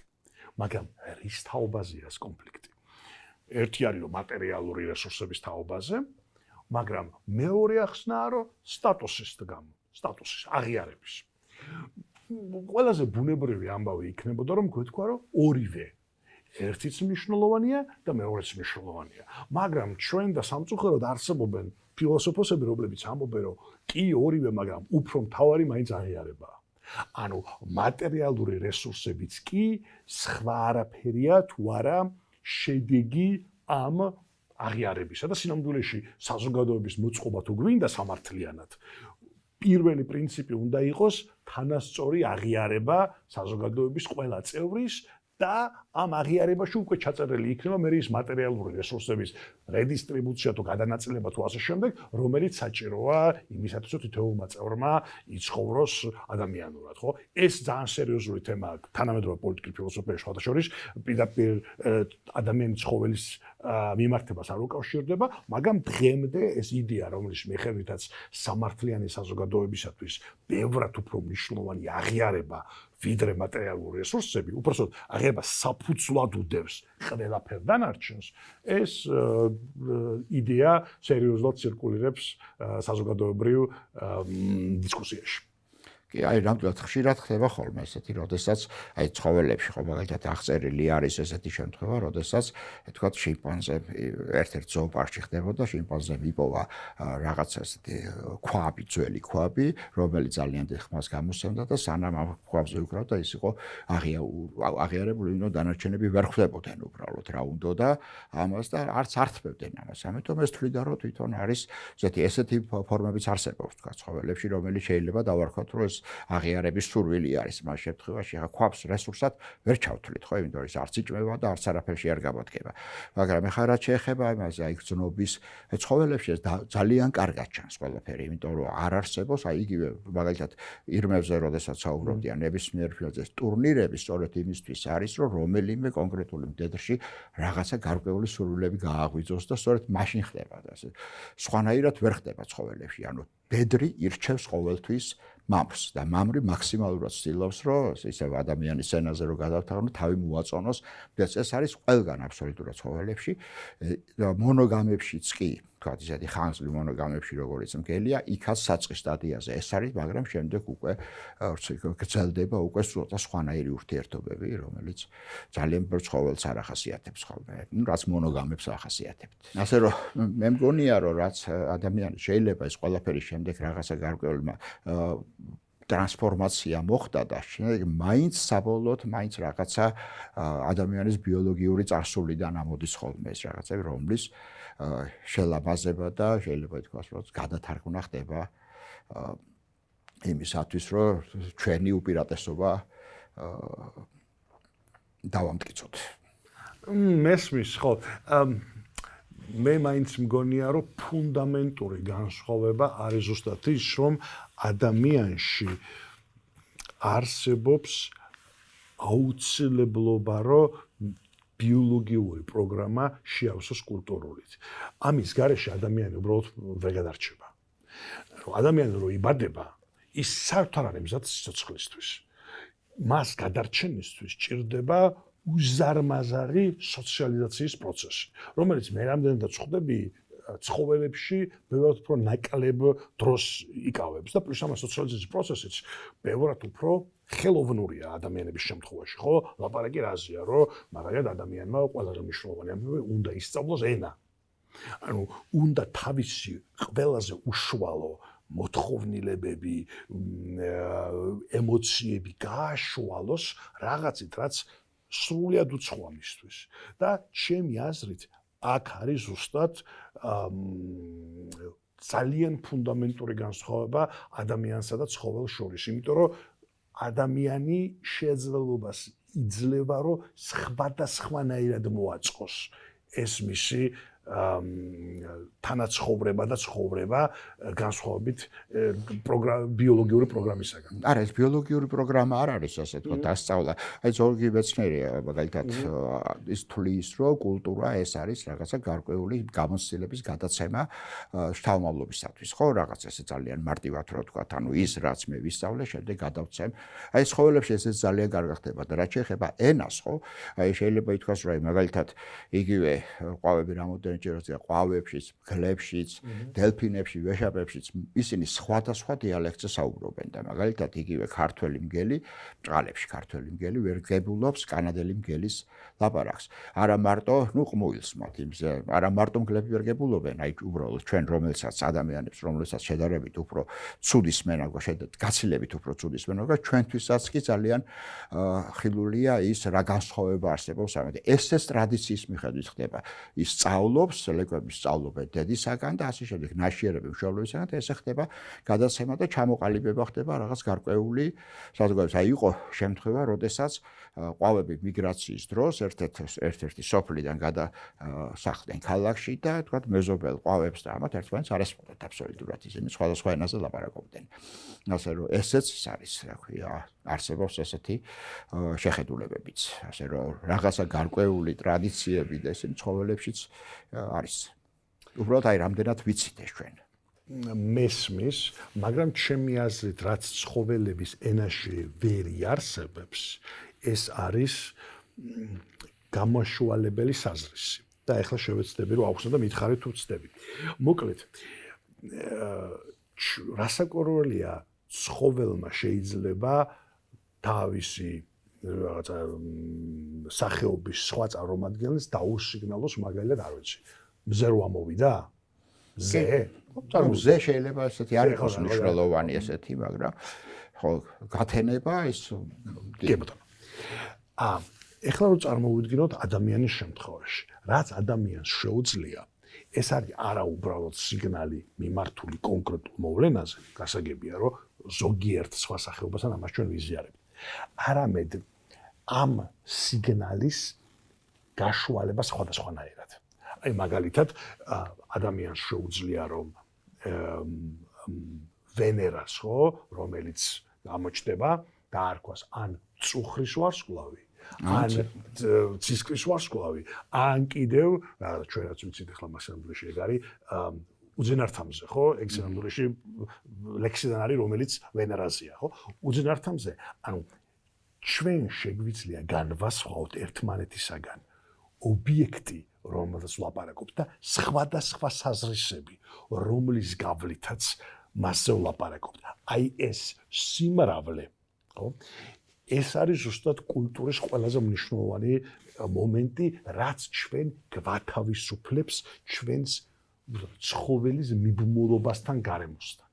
ცხოველი ნაწილია თავისი გარემოსი და ადამიანს შეუძლია ნაბიჯი გააკეთოს უკან, მათ შორის იმიტომ, რომ ერთსა და იმავე საგანზე უამრავი სხვადასხვა სახით შეუძლია, რომ მითითება გააკეთოს. ეს არის საზღვრისი, ეს არის კულტურის ფუნდამენტი ადამიანის. ხო, ალბათ ეს არის ერთ-ერთი მნიშვნელოვანი განსხვავება ადამიანსა და ცხოველს შორისაც. ახლა რა თქვა და ჩვენ არ ვიცით ისინი თქვა ესეთი ვენერას უყურებენ საერთოდ. ნუ რაღაცა ვარსკვლავებს რო უყურებენ, მაგალითად ფუტკრები ეს ცხადია, როდესაც ძალიან დამტკიცებულიც არის, მაგრამ სხვა დანიშნულება აქვს იმას. მე არ გამიგია, რომ ცხოველი მაგალითად იტკბებოდეს ვარსკვლავების უყურებით ან რაღაცა. შეიძლება ტკბებიან კიდევაც და უბრალოდ ჩვენ ვერგებულოთ ყოველ შემთხვევაში დღემდე ეს უცნობი არის, ნაცნობი არ არის. თუმცა რაღაცა ესეთი გარკვეული, გაშუალებული საკითხები ცხოველებს განსაკუთრებით ძაღლებისთვის არის დამახასიათებელი, რადგანაც ძაღლებმა ადამიანთან ცხოვრების დროს ბევრი რამე ისწავლეს ადამიანისაგან, რომელიც მაგალითად იგივე გლებს ახასიათებს, მათ შორის რაღაცა ასე ვთქვათ, ენაც შეცვალეს, ხო? ისინი სხვა ენაზე ლაპარაკობენ, ვიდრე მათი წინაპრებიც, ასე რომ რაღაც ბევრი კიდე კითხვის ნიშნები არის, თუმცა არ მგონია რომ ესეთი ის კონტენტ მაინც ცხოველებს, ალბათ რაღაცა განსხვავებას მივაგენით. კაი ბატონო, რა ვქნათ ახლა? რა ვიცი, გადავიდეთ. გადავიდეთ. მეტოქის პატივისცემაო. კი ბატონო. აბა. მეტოქის პატივისცემა, ხო.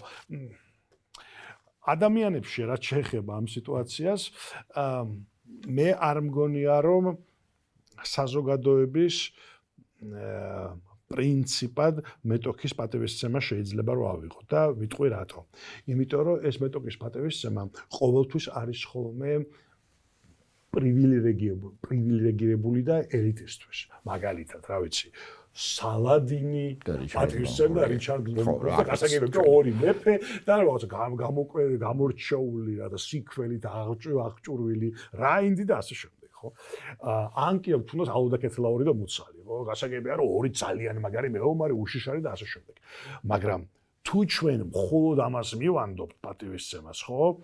აღმოჩნდება რომ საბოლოო ჯამში ნებისმიერ მეტოქეს მოუძებნი ისეთ თვისებას არსებად მიბოლოს და ბოლოს თუ არ გინდა. ანუ სიამოვნებაში ჩემი აზრით მთავარი არის არაიმდენად კონკრეტული გამორჩეული ინდივიდის დამსახურებების თუ რაღაც თვისებების პატივისცემა, რამდენად წესების პატივისცემა. ნუ წესი ხო სხვა არაფერი, ინსტიტუცია არის წესი რეალურად, ხო? ამიტომ პატივისცემ წესს და არა კონკრეტულ ადამიანს მიუხედავად იმისა ის იმსახურებს ამ პატივისცემას თუ არ იმსახურებს ამ პატივისცემას და მე მესმის როგორი რთულია მე მესმის რომ ძალიან ხშირად საქართველოში ვხედავთ ამას ხო ის ადამიანი რო არანაირი პატივს არ გცემს შენ როგორ უნდა უპასუხო ამაზე ძალიან რთულია ეს ამბავი მაგრამ ალბათ მაინც როგორც იდეალი რომლისკენაც მივისწრაფვით იქნებოდა რომ ჩვენ თავს პატივს წესებს საკუთარ თავს და ამიტომაც რაღაცა წითელ ხაზებს ჩვენ არ გადავდივართ. ხო, ნუ შესაძლებელია ცხოველებშიც ესეთივე სიტუაციით განვიხილოთ, აი მაგალითი რომლების გლებზე ვთქვი, როდესაც კისერს უშვერენ შეიძლება რაღაც პატივისცემაში გამოიხატოს, თუმცა სინამდვილეში ეს პატივისცემა არ არის, გაცილებით უფრო პრაგმატული ის არის, ვიდრე პატივისცემა. ნუ პატივისცემა ესეც მე მგონი უფრო ესეთი მხატვრული ლიტერატურის სფერო არის, ვიდრე რეალობაში არსებობდეს, რა ყოველ შემთხვევაში ცოტა რთულია რეალობაში ესეთი მეტოქეების პატივისცემა. ნუ აი თუნდაც მაგალითად შეიძლება იყოს, როდესაც მაგალითად მოკრივე ერთმანეთს ხელს ართავენ. ნუ ეს ეს ინსტიტუციონალიზებული, ეგ წესია, წესია თუ გაარღვევს, ეს აჩვენებ რომ გაბოროტებული. კი, ახაც ცხოველებშიც ესეა, ის წესია, იმიტომ რომ თუ ის ერთ-ერთი დაარღვევს, ის ძალიან სულად აისახება მთელ სოციუმზე, ამიტომ ორივე იძულებული არიან, რომ ესენი შეასრულონ, ასე რომ წესები ძალიან მნიშვნელოვანია, ასე ცხოველებშიც და ადამიანებშიც. ოღონდ მაინც ალბათ ცხოველებში ეს წესები ინსტინქტურად არის განსაზღვრული და ჩვენში დაწესებული. ეს როგორ არის? არა, დაწესებული არის, მაგრამ ინსტინქტურად ყოველთვის არ არის. ინსტინქტური არის ბევრი რაღაცა, რომელიც თქვათ თანდაყოლილი არის, თანდაყოლილი ქცევის ფორმაა, მაგრამ აი ძალიან მნიშვნელოვანი ნაწილი არის სწორედ დასწავლა დასწავლა. ხო, დასწავლა ეს გაცილებით უფრო ფართო რეპერტუარია დასწავლილი ქცევის, ვიდრე ინსტინქტური თანდაყოლილი ქცევა. რა თქმა უნდა, საფუძველი არის თანდაყოლილი ქცევა, მაგრამ შემდეგ ხდება ამისი განვითარება და რაც თავარია წინა იმაზე რომ ხდება გადაცემა უკვე ნაშიერებზე. ანუ აი მაგალითად გელი ხო ისე ძალიან ხშირად ვიმეორებ ამ ცხოველს, მაგრამ თავისი მიზეზები აქვს. აი მაგალითად გელმა არ იცის დაბადებიდან რომ გელმა არ იცის ნადირობა. დედამ თუ არ ასწავლა ის ნადირობას ვერ ისწავლის ვერასოდეს.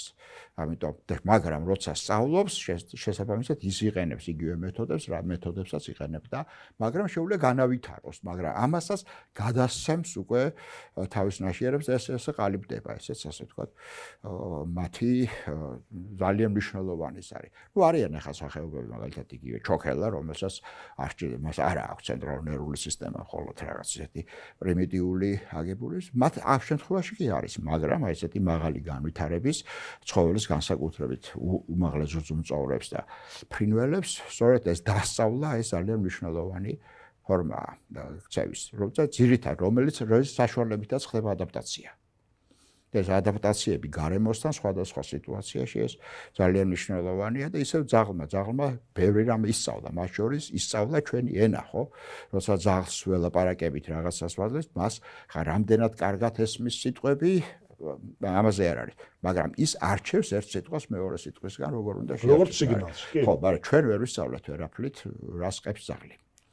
არა, იმიტომ რომ მეც ვიდეოები მინახავს, რომ ეს ყეფა ამას ნიშნავს და ეს ამას ნიშნავს. არა, ეს რო შეიძლება ხა, მაგრამ ვცდილობთ, ხო, ჩვენი ეს სპეციალობის ერთ-ერთი მთავარი ის არის, სწორედ მათი ენა გავშიფროთ, მაგრამ ჯერჯერობით, რა თქმა უნდა, შესაძლებელია, თუმცა იქ მარტო, ვთქვათ, ხმოვანი სიგნალიზაცია საკმარისი არ არის ხოლმე, იქ მთლიანად თელით. ყველაფერს მნიშვნელობა აქვს, ვთქვათ, ყურების, კუდის, რომელიც ჩვენ არა გვაქვს სამწუხაროდ, არ ვიცი, ათო სამწუხაროდ, მაგრამ ასე რომ ეს გაცილებით უფრო კომპლექსურია მათთვის ისე როგორც ადამიანებს ჩვენ უბრალოდ ნაკლებ ყურადღებას ვაქცევთ ხო იგივე ჩვენ ეგრეთ წოდებულ body language მაგრამ ეს არსებობს და ამას ხედავს მოწინააღმდეგე ყოველთვის ახედანაც გამომდინარეობს ალბათ იმაზე სწორედ აი ის პატივისცემა მეტოქის მიმართ სწორედ თუ შეიძლება არ ვიცი ჩემი მოსაზრებით თუ შეიძლება გამოიხატებოს ის შემთხვევაში თუ დარწმუნებული არის რომ ის შენზე ძლიერია ნუ ჩვენ ის გვახასიათებს, რომ ჩვენ გარემოში არ ვართ მთლიანად. ადამიანი ხო არის ის არსება, რომელიც მუდმივად არ არის იქ, სადაც არის. ხო, მე შემიძლია აქ ვიყო და სულ სხვა რაღაცა, სულ სხვაგან ვიყო ჩემი ცნობიერებით, ხო? აი ეს არამიბმულობა გარემოზე, რასაკვირველია, როგორც სხვა ცხოველებთან მიმართებაში რაღაცა ესეთ პრობლემურ მდგომარეობაში გვაყენებს, მაგრამ სამაგიეროდ ეს არის ჩვენი ყველაზე დიდი უნარიც, ხო? და გარდა ამისა ჩვენ ვცვლით გარემოს ცხოველებისგან განსხვავებით ცხოველები ადაპტირდებიან, მაგრამ არ ცვლიან გარემოს. ან მცირედით. კაი ბატონო, რა ვქნათ? არის გავაგრძელოთ, გადავიდეთ სხვა საკითხზე. აი აგერ ცხოველი, ორი ცხოველი იყოფს ტერიტორიას, ორი ადამიანი ძალაუფლებას. რა განსხვავებაა? ნუ ორი ცხოველი იყოფს ტერიტორიას. რა თქმა უნდა, ორი ცხოველი, ორი შეიძლება ორი ერთეული იყოს, ახლა სოციალურ ცხოველებში ეს არის ჯგუფი, რომელიც იყოფს ტერიტორიას და ძალიან აი იგივე ისე მგლებზე რო დაუბრუნდეთ, რადგან მათ ახასიათებს ძალიან კარგად ეს ტერიტორიის გაყოფა, არის ეგეთი ტერიტორიალები, რომელიც თავის ტერიტორია აქვთ და გარდა ამისა მათ აქვთ ასე ვთქვით ნეიტრალური ზონები, ბუფერული ზონები, რომელსაც ძალიან დიდი მნიშვნელობა აქვს მათი გადარჩენისათვის და მათი შემდგომი განვითარებისათვის. მაგრამ, ნუ, ძალაუფლების გაყოფა ასეთ შემთხვევაში რა ძალაუფლება ძალიან ხშირ შემთხვევაში ტერიტორიასთან არის. არა, აქ ლაპარაკი რომ ძალაუფლება ადამიანებმა უნდა გაიყო. ხო, არა, ცხოველებში რა თქმა უნდა ის ძალაუფლება ხო გაცილებით უფრო პრაგმატულები არიან ვიდრე ადამიანები, ხო? მათთვის თავარი არის გადარჩენა, თუ ჩვენ გვაქვს უამრავი სხვადასხვა შესაძლებლობა, რომელიც ჩვენ შექმნით, მათ ეს არ აქვს. არც ქონდათ ალბათ საჭიროება, რო ყოფილიყო, ალბათ შეიძლება სხვანაირად განვითარებული იყო ევოლუციურად და თქვა მარტო ჩვენ არ ყოფილიყავით დედამიწაზე ესეთი არსებები, რადგან ამასაც თავისი ალბათ თავისი მიზეზები ჰქონდა. აქ ტერიტორიის გაყოფაზეა ლაპარაკი. ძალაუფლების გაყოფაზე, ძალაუფლების გაყოფა შეიძლება იყოს ერთი ჯგუფის ცხოველებში შეიძლება ამას განსაკუთრებით აი ეს შეიძლება იყოს აი მაგალითად იგივე შიმპანზეებში ან გორილებში რომელსაც ასევე ძალიან რთული სოციუმი აქვთ ხო ძალიან რთული იერარქია აქვთ და სწორედ ამ იერარქიაში სხვადასხვა რანგის დაკავება შეიძლება ძალაუფლების გაყოფა ანალოგიური იყოს ხო ახაც თუმცა გასილებით რომ კაცრად რეგულირდება ხა მაგალითად გორილებში სულად საკმარისია ძალაუფლების დამტკიცებისათვის რომ მან თავისი ეს ძალიან ცნობილი რაც არის მკერდზე მუშტების ბრაღუნით გააგებინოს მეტოქეს რომელიც უფრო ძლიერია თუმცა შიმპანზეებში გასილებით უფრო რთულად მიდის ხოლმე და აი ასეთ შემთხვევაში მაგრამ ისევ რომ ძალაუფლების მოპოვება ხო მათ შორის იგივე ტერიტორიის გაყოფა და ტერიტორია ეს არის ისევ რესურსი ანუ ისევ უბრუნდებით რისთვის ჭირდება ცხოველს ტერიტორია ჭირდება იმისათვის რომ იქ მოიპოვოს საკვები რაც უფრო კარგია ტერიტორია მით უფრო ეს არის აი ეს მაგალითად იგივე შიმპანზეები ომებს აწყობენ მეზობელ შიმპანზეებთან იმისათვის რომ რესურსები დაიგავონ და შესაბამისად ხშირად ხდება ხოლმე თქვა დამარცხებულები თქვა იქვე ასე თქვა აღიარებენ ამ გამარჯვებულებს მაგრამ ნუ ახაც უფრო პრაგმატული ბიოლოგიური ასი აქვს ასე რომ მაინც უფრო მეტად ეს გინდა ტერიტორიის გინდა ძალაუფლების ისევ ცხოველებში ძირითადად რესურსების ზომასთან არის დაკავშირებული რაც და ასევე გადარჩენასთან არის დაკავშირებული რაც შეეხება ადამიანებს ორი ადამიანი ვერ გაიყოფს ძალაუფლებას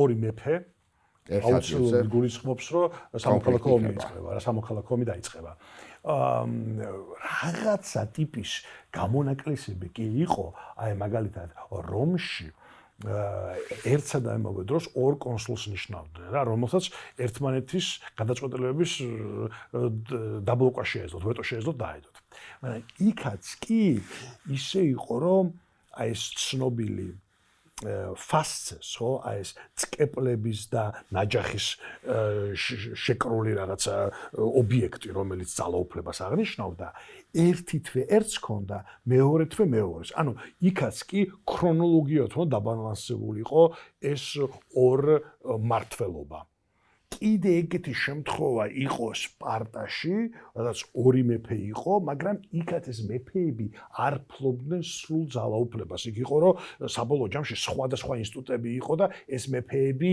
მაინც შეზღუდულ ძალაუფლებაში იყვნენ, მიუხედავად იმისა, რომ ერთმანეთს ასევე აბალანსებდნენ, შეიძლება ასე ითქვას. და ეს არის სხვადასხვა ერთ-ერთი ყველაზე რთული თემა ადამიანურ ისტორიაში. არა მხოლოდ გადანაწილების ძალაუფლების, ეგ ერთი ამბავია, მაგრამ ასევე შეცვლის ძალაუფლების, ხო, მაგალითად, ყველაზე მნიშვნელოვანი ლიტერატურული ტექსტები, ახლა ლიტერატურაზე ვილაპარაკეთ, არის დაწერილი ზუსტად იმაზე, როგორ უნდა გადავიდეს ძალაუფლება მამიდან შვილზე, ხო? ვეფხისტყაოსნიდან დაწყებული და ჰამლეტით და მაკბეტით და მეფერელი დამთავრებული. ყველა მათგანი არის იმაზე, როგორ უნდა გადასცეს ძალაუფლება მონარქმა. ეს არის ძალიან დიდი გამოწვევა, ხო? იმიტომ ზუსტად რომ მოხდება გაყოფა და მოხდება კონფლიქტი, როგორც მეფელერის შემთხვევაში დაყოფამ აუცილებლობით მოიტანა. და ამიტომ სხვადასხვა ევოლუციაზე როცა ვლაპარაკობთ, რაღაც აზრი ჩვენ შეგვიძლია თქვა და საზოგადოებას აქვს თავისი ევოლუცია. ოღონდ რასაკვირველია საზოგადოების ევოლუცია არ არის გენზე მიმართული, არამედ მიმართულია ინსტიტუტების გამოგონებაზე და შენარჩუნებაზე. ესე რომ მეტაფორულად რო წარმოვიდგინოთ, ხო, რომ რაღაცა ტიპის ინსტიტუცია აღმოჩნდება წარმატებული და მე ნახავთ რამდენი ხანი გადარჩება ეს ინსტიტუცია. და ერთ-ერთი ეგეთი ინსტიტუცია არის ზუსტად დემოკრატია, რომელიც სრულიად შემთხვევით აღმოჩნდა ამ ძალაუფლების გადაცემის პრობლემის გადაჭრა. რა აღმოჩნდა, რომ დემოკრატიაში ეს ძალაუფლების წვერო იყოფა ორად. ერთი არის მმართველი და მეორე არის ოპოზიციონერი. და პრინციპში სულ ერთია. თავარი არის რომ მუდმივად სისტემატურად შეეძლებელი უნდა იყოს ერთის ჩანაცვლება მეორეთი. და თუ ეს შეეძლებელია, არანაირი კონფლიქტები და სამოქალაქო ომები არ იწყება.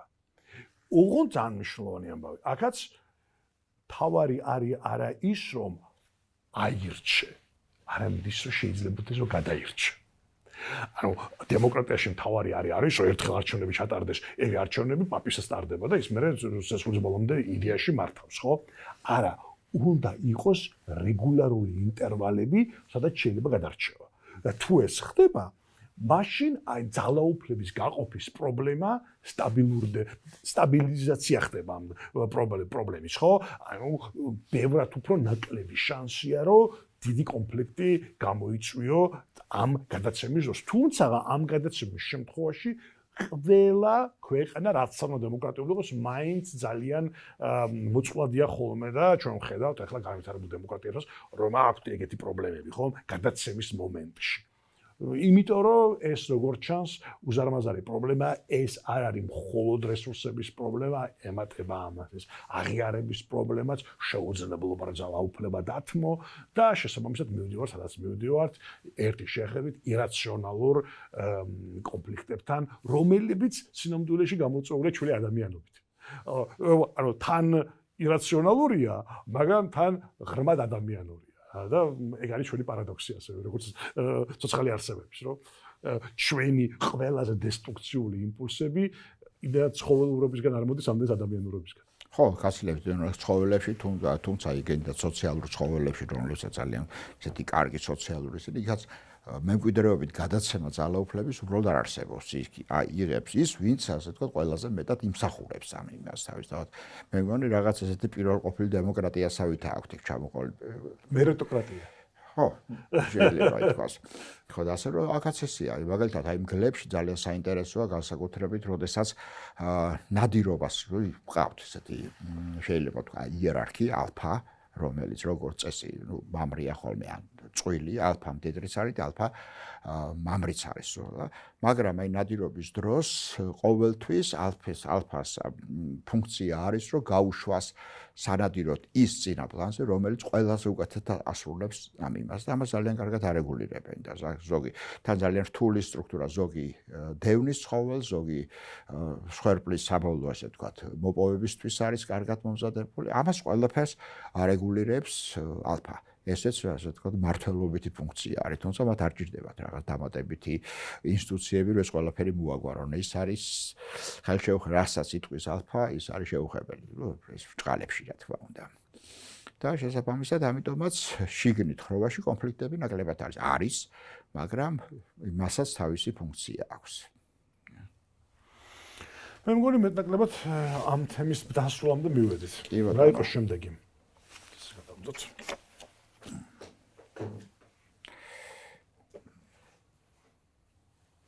რომელი ავიჭიოთ? ამჯერად შენ გადაწყვეტე. და ის იყოს უცხო ცხოველებისა და ადამიანების სამყაროში. საინტერესო ის არის, რაც შეეხება ცხოველებში, უცხო ეს არის ყოველთვის უმეტეს შემთხვევაში ეს არის განგაშის სიგნალი. უცხო ძარი შეიძლება იყოს ცხოველებში საფრთხის მომტანი, აი განსაკუთრებით სოციალურ ცხოველებში ალაპარაკი. აქ შეიძლება გაიყოს, აი მაგალითად ლომებში, ხო, რომელშიც აი უცხო ეს არის ძალიან დიდი ხიფათი, როდესაც უცხო ლომი მოდის, ეს ნიშნავს იმას, რომ თუ მან დაამარცხა იქ ადგილობრივი ვინც არის და ტერიტორიას მამრები იცავენ ხოლმე, რომლებიც უზარმაზარი ცხოველები არიან, შესაბამისად უცხოს გამარჯვებას მოყვება ხოლმე მისი ნაშიერების დაღუპვაც, იმიტომ რომ ეს უცხო ლომი აუცილებლად კლავს იმ ნაშიერებს, რომლებიც იქ დახვდება. ანუ ამასაც თავისი მიზეზი აქვს, იმიტომ რომ ლომი არის ეგრეთ წოდებული ესეთი პოლიესტრუსული ცხოველია, რომელსაც, მაგრამ სანამ ლაქტაციის პერიოდია, ესტრუსი არ ეწყება. ამიტომაც უნდა დახოცოს, რომ მან თავისი ის განავითარო, თავისი გენი გაავრცელოს, თავისი შვილები დატოვოს, ამ შემდეგ, ასე რომ ერთი მხრივ ცხოველი უცხო ცხოველებში ეს არის ძალიან ხიფათის მატარებელი, მაგრამ აი ეს ინდივიდუალური ცხოველებში უკვე ესენი რომელიც სოლიტარული ცხოველები, ხო, აი მაგალითად იგივე ლეოპარდი რო ავიღოთ, უცხო შეიძლება აბსოლუტურად სხვა რამეს ნიშნავდეს, რა თუ განსაკუთრებით ეს უცხო საპირისპირო სქესის არის ისინი ერთად არ ცხოვრობენ, მარტო ცხოვრობენ, მაგრამ ასე რომ ეს ერთმნიშვნელოვნად შეიძლება ვერ იტყვი, რომ ცხოველებში უცხო მაინც და მაინც მტერია. ზოგ სახეობაში უცხო ეს არის მტერი, ზოგ შემთხვევაში პირიქით შეიძლება იყოს სასარგებლო. და არის ხოლმე აი მაგალითად ისეთ უფრო სოციალურ ცხოველებში, რომ აი მგლებში ისე, ხო? ესეთი მაგალითი არის აღწერილი და ჩვენს ქონდა მაგალითად უცხო რომელიც მოდის და აი ესეთი სიტუაცია იყო ჩვენთან ერთმა მგელმა დაყარა ლეკვები და იქ იყო შემდეგ ახალი ჯგუფის შემოერთება დაგვჭირდა და იქ იყო ერთი მოხუცი მგელი, რომელიც აბსოლუტურად უცხო და მან გადაწყვიტა ესეთი რომ მისი ფუნქცია იქნებოდა ამის ლეკვების გაზრდა და სწორედ ამის როდესაც დედა არ იყო იქ, ის იცავდა ლეკვებს. ამითი ის კი უცხო იყო, მაგრამ ამითი მან მოიპოვა ის, რომ ასე ვთქვათ, სოციუმში ჩაჯდა, გლის ხროვაში და გარდა ამისა ის იყო სასარგებლო მათთვის, რაც აძლევდა, ანუ ძიძობა იყო თავის თავზე. და ესეთი შემთხვევები არის, მათ შორის შეუძლია მამრებმაც რო გააკეთონ, ასე რომ ყოველთვის უცხო ხიფათის მომდანი არის, მაგრამ უმეტესად მაინც ეს უცხო ყოველთვის შეიძლება იყოს, აი, უბრალოდ ფიზიკური ხიფათი, როგორიცაც მაგალითად ლომებში იყო, შეიძლება რაღაცა ინფექციის მატარებელი, ასე რომ ყოველთვის ძალიან ფრთხილად ებყრობიან და უმეტეს შემთხვევაში აკდებენ ხოლმე თუ ეს რა თქმა უნდა შეუძლიათ, ასე რომ ადამიანებში მე მგონი რომ მაინც რაღაცა არის ისე მსგავსება ისევ ადამიანსა და მე მგონი არის რომ უცხო ალბათ იქნებოდა ის თემა, სადაც წესით განსხვავება ყველაზე ნათლად უნდა ჩანდეს და ეს იმიტომ რომ სინამდვილეში ადამიანს აი რაც შეეხება საკუთარი ბევრად უფრო პრობლემატურად აქვს ვიდრე ცხოველს. იმიტომ რომ ადამიანს ეს საკუთარი თავიდან ბოლომდე დასწავლილი აქვს, შესწავლილი აქვს და შესაბამისად ბევრად უფრო დიდი შანსია რომ საკუთარიც გაუუცხოვდეს. ადამიანი ალბათ არის ისეთი არსება, რომელიც უცხოობაშია სულ და მათ შორის საკუთარი თავით შეიძლება გაუცხოვდეს, ხო? შემთხვევით არ არის ეს ტერმინიც არსებობს, გაუცხოება. ანუ წარმოვიდგინოთ სიტუაცია, ხო? პირველი გაუცხოება იწყება საერთოდ ენის სწავლისგან. ენა, რომელიც ედება ჩვენ ამ ორგანიზმს, როგორც დამატებითი შრე, ოღონდ ეს ის კი არ არის რომ რაღაცნაირი ზედაპირული შრე, რომლის უკანა ცხოველური ინსტინქტები იმალება, არანაირად. ეს არის ახალი სრულიად უცნაური ჰიბრიდი რა წარმოიშვება, ხო? ჩვენ კი ამას ვეძახით ხოლმე რომ აი მშობლიური ენაო, მაგრამ ჯერ Facebook-ზე შევინახოთ როგორ წერენ ხო ამ მშობლიურ ენას, მაგრამ იცვლება მშობლიური ენა. მაგრამ თან კიდე 10 წელი გაატარე სხვა ქვეყანაში და ნახავ რომ შეინი საკუთარი მშობლიურ ენად შეიძლება დაგავიწყდეს. ანუ საკუთარ თავს შეიძლება გაუუცხოვდე, ხო? ეს არის არა გამონაკლისი გამოცდილება ადამიანისთვის, არამედ უცხოობის გამოცდილება არის ფუნდამენტური, შეიძლება კიდევ უფრო ფუნდამენტური ვიდრე საკუთრის. ანუ თუ ცხოველები მაინც ჩემი ვარაუდით ამოდიან იქიდან რომ რაღაცა საკუთარი აქვთ და მე იმაში უცხო შემოდის, ადამიანი იბადება უცხოობაში, ადამიანი არის უცხოობის არსება. და ამიტომაც ფუნდამენტური ამისთვის ეს და ყოველი მცდელობა რომ გამიჩნოს უცხო და საკუთარი არის ურთულესი მისთვის, მათ შორის მნიშვნელოვანია ძალადობრივი, იმიტომ რომ ესე ადვილად არ გამოდის. ესე ნათელი არ არის, რა არის მისთვის უცხო და რა არის მისთვის საკუთარი და მუდმივია ეს ყველაზე მნიშვნელოვანი მაგალითად რაღაცა კულტურული, ცივილიზაციური მიღწევები არის აი ამისი უცნაური სინთეზი და ჰიბრიდი, ხო? უცხოობის და საკუთრივის და ეს არის ყველაზე საინტერესო ადამიანები აკეთებენ. ამიტომ ჩემი აზრით აქ აი ამ განსხვავებას იმ საზრისისა არ იყოს წესით უფრო ყველაზე ნათლად უნდა ხედავდეთ.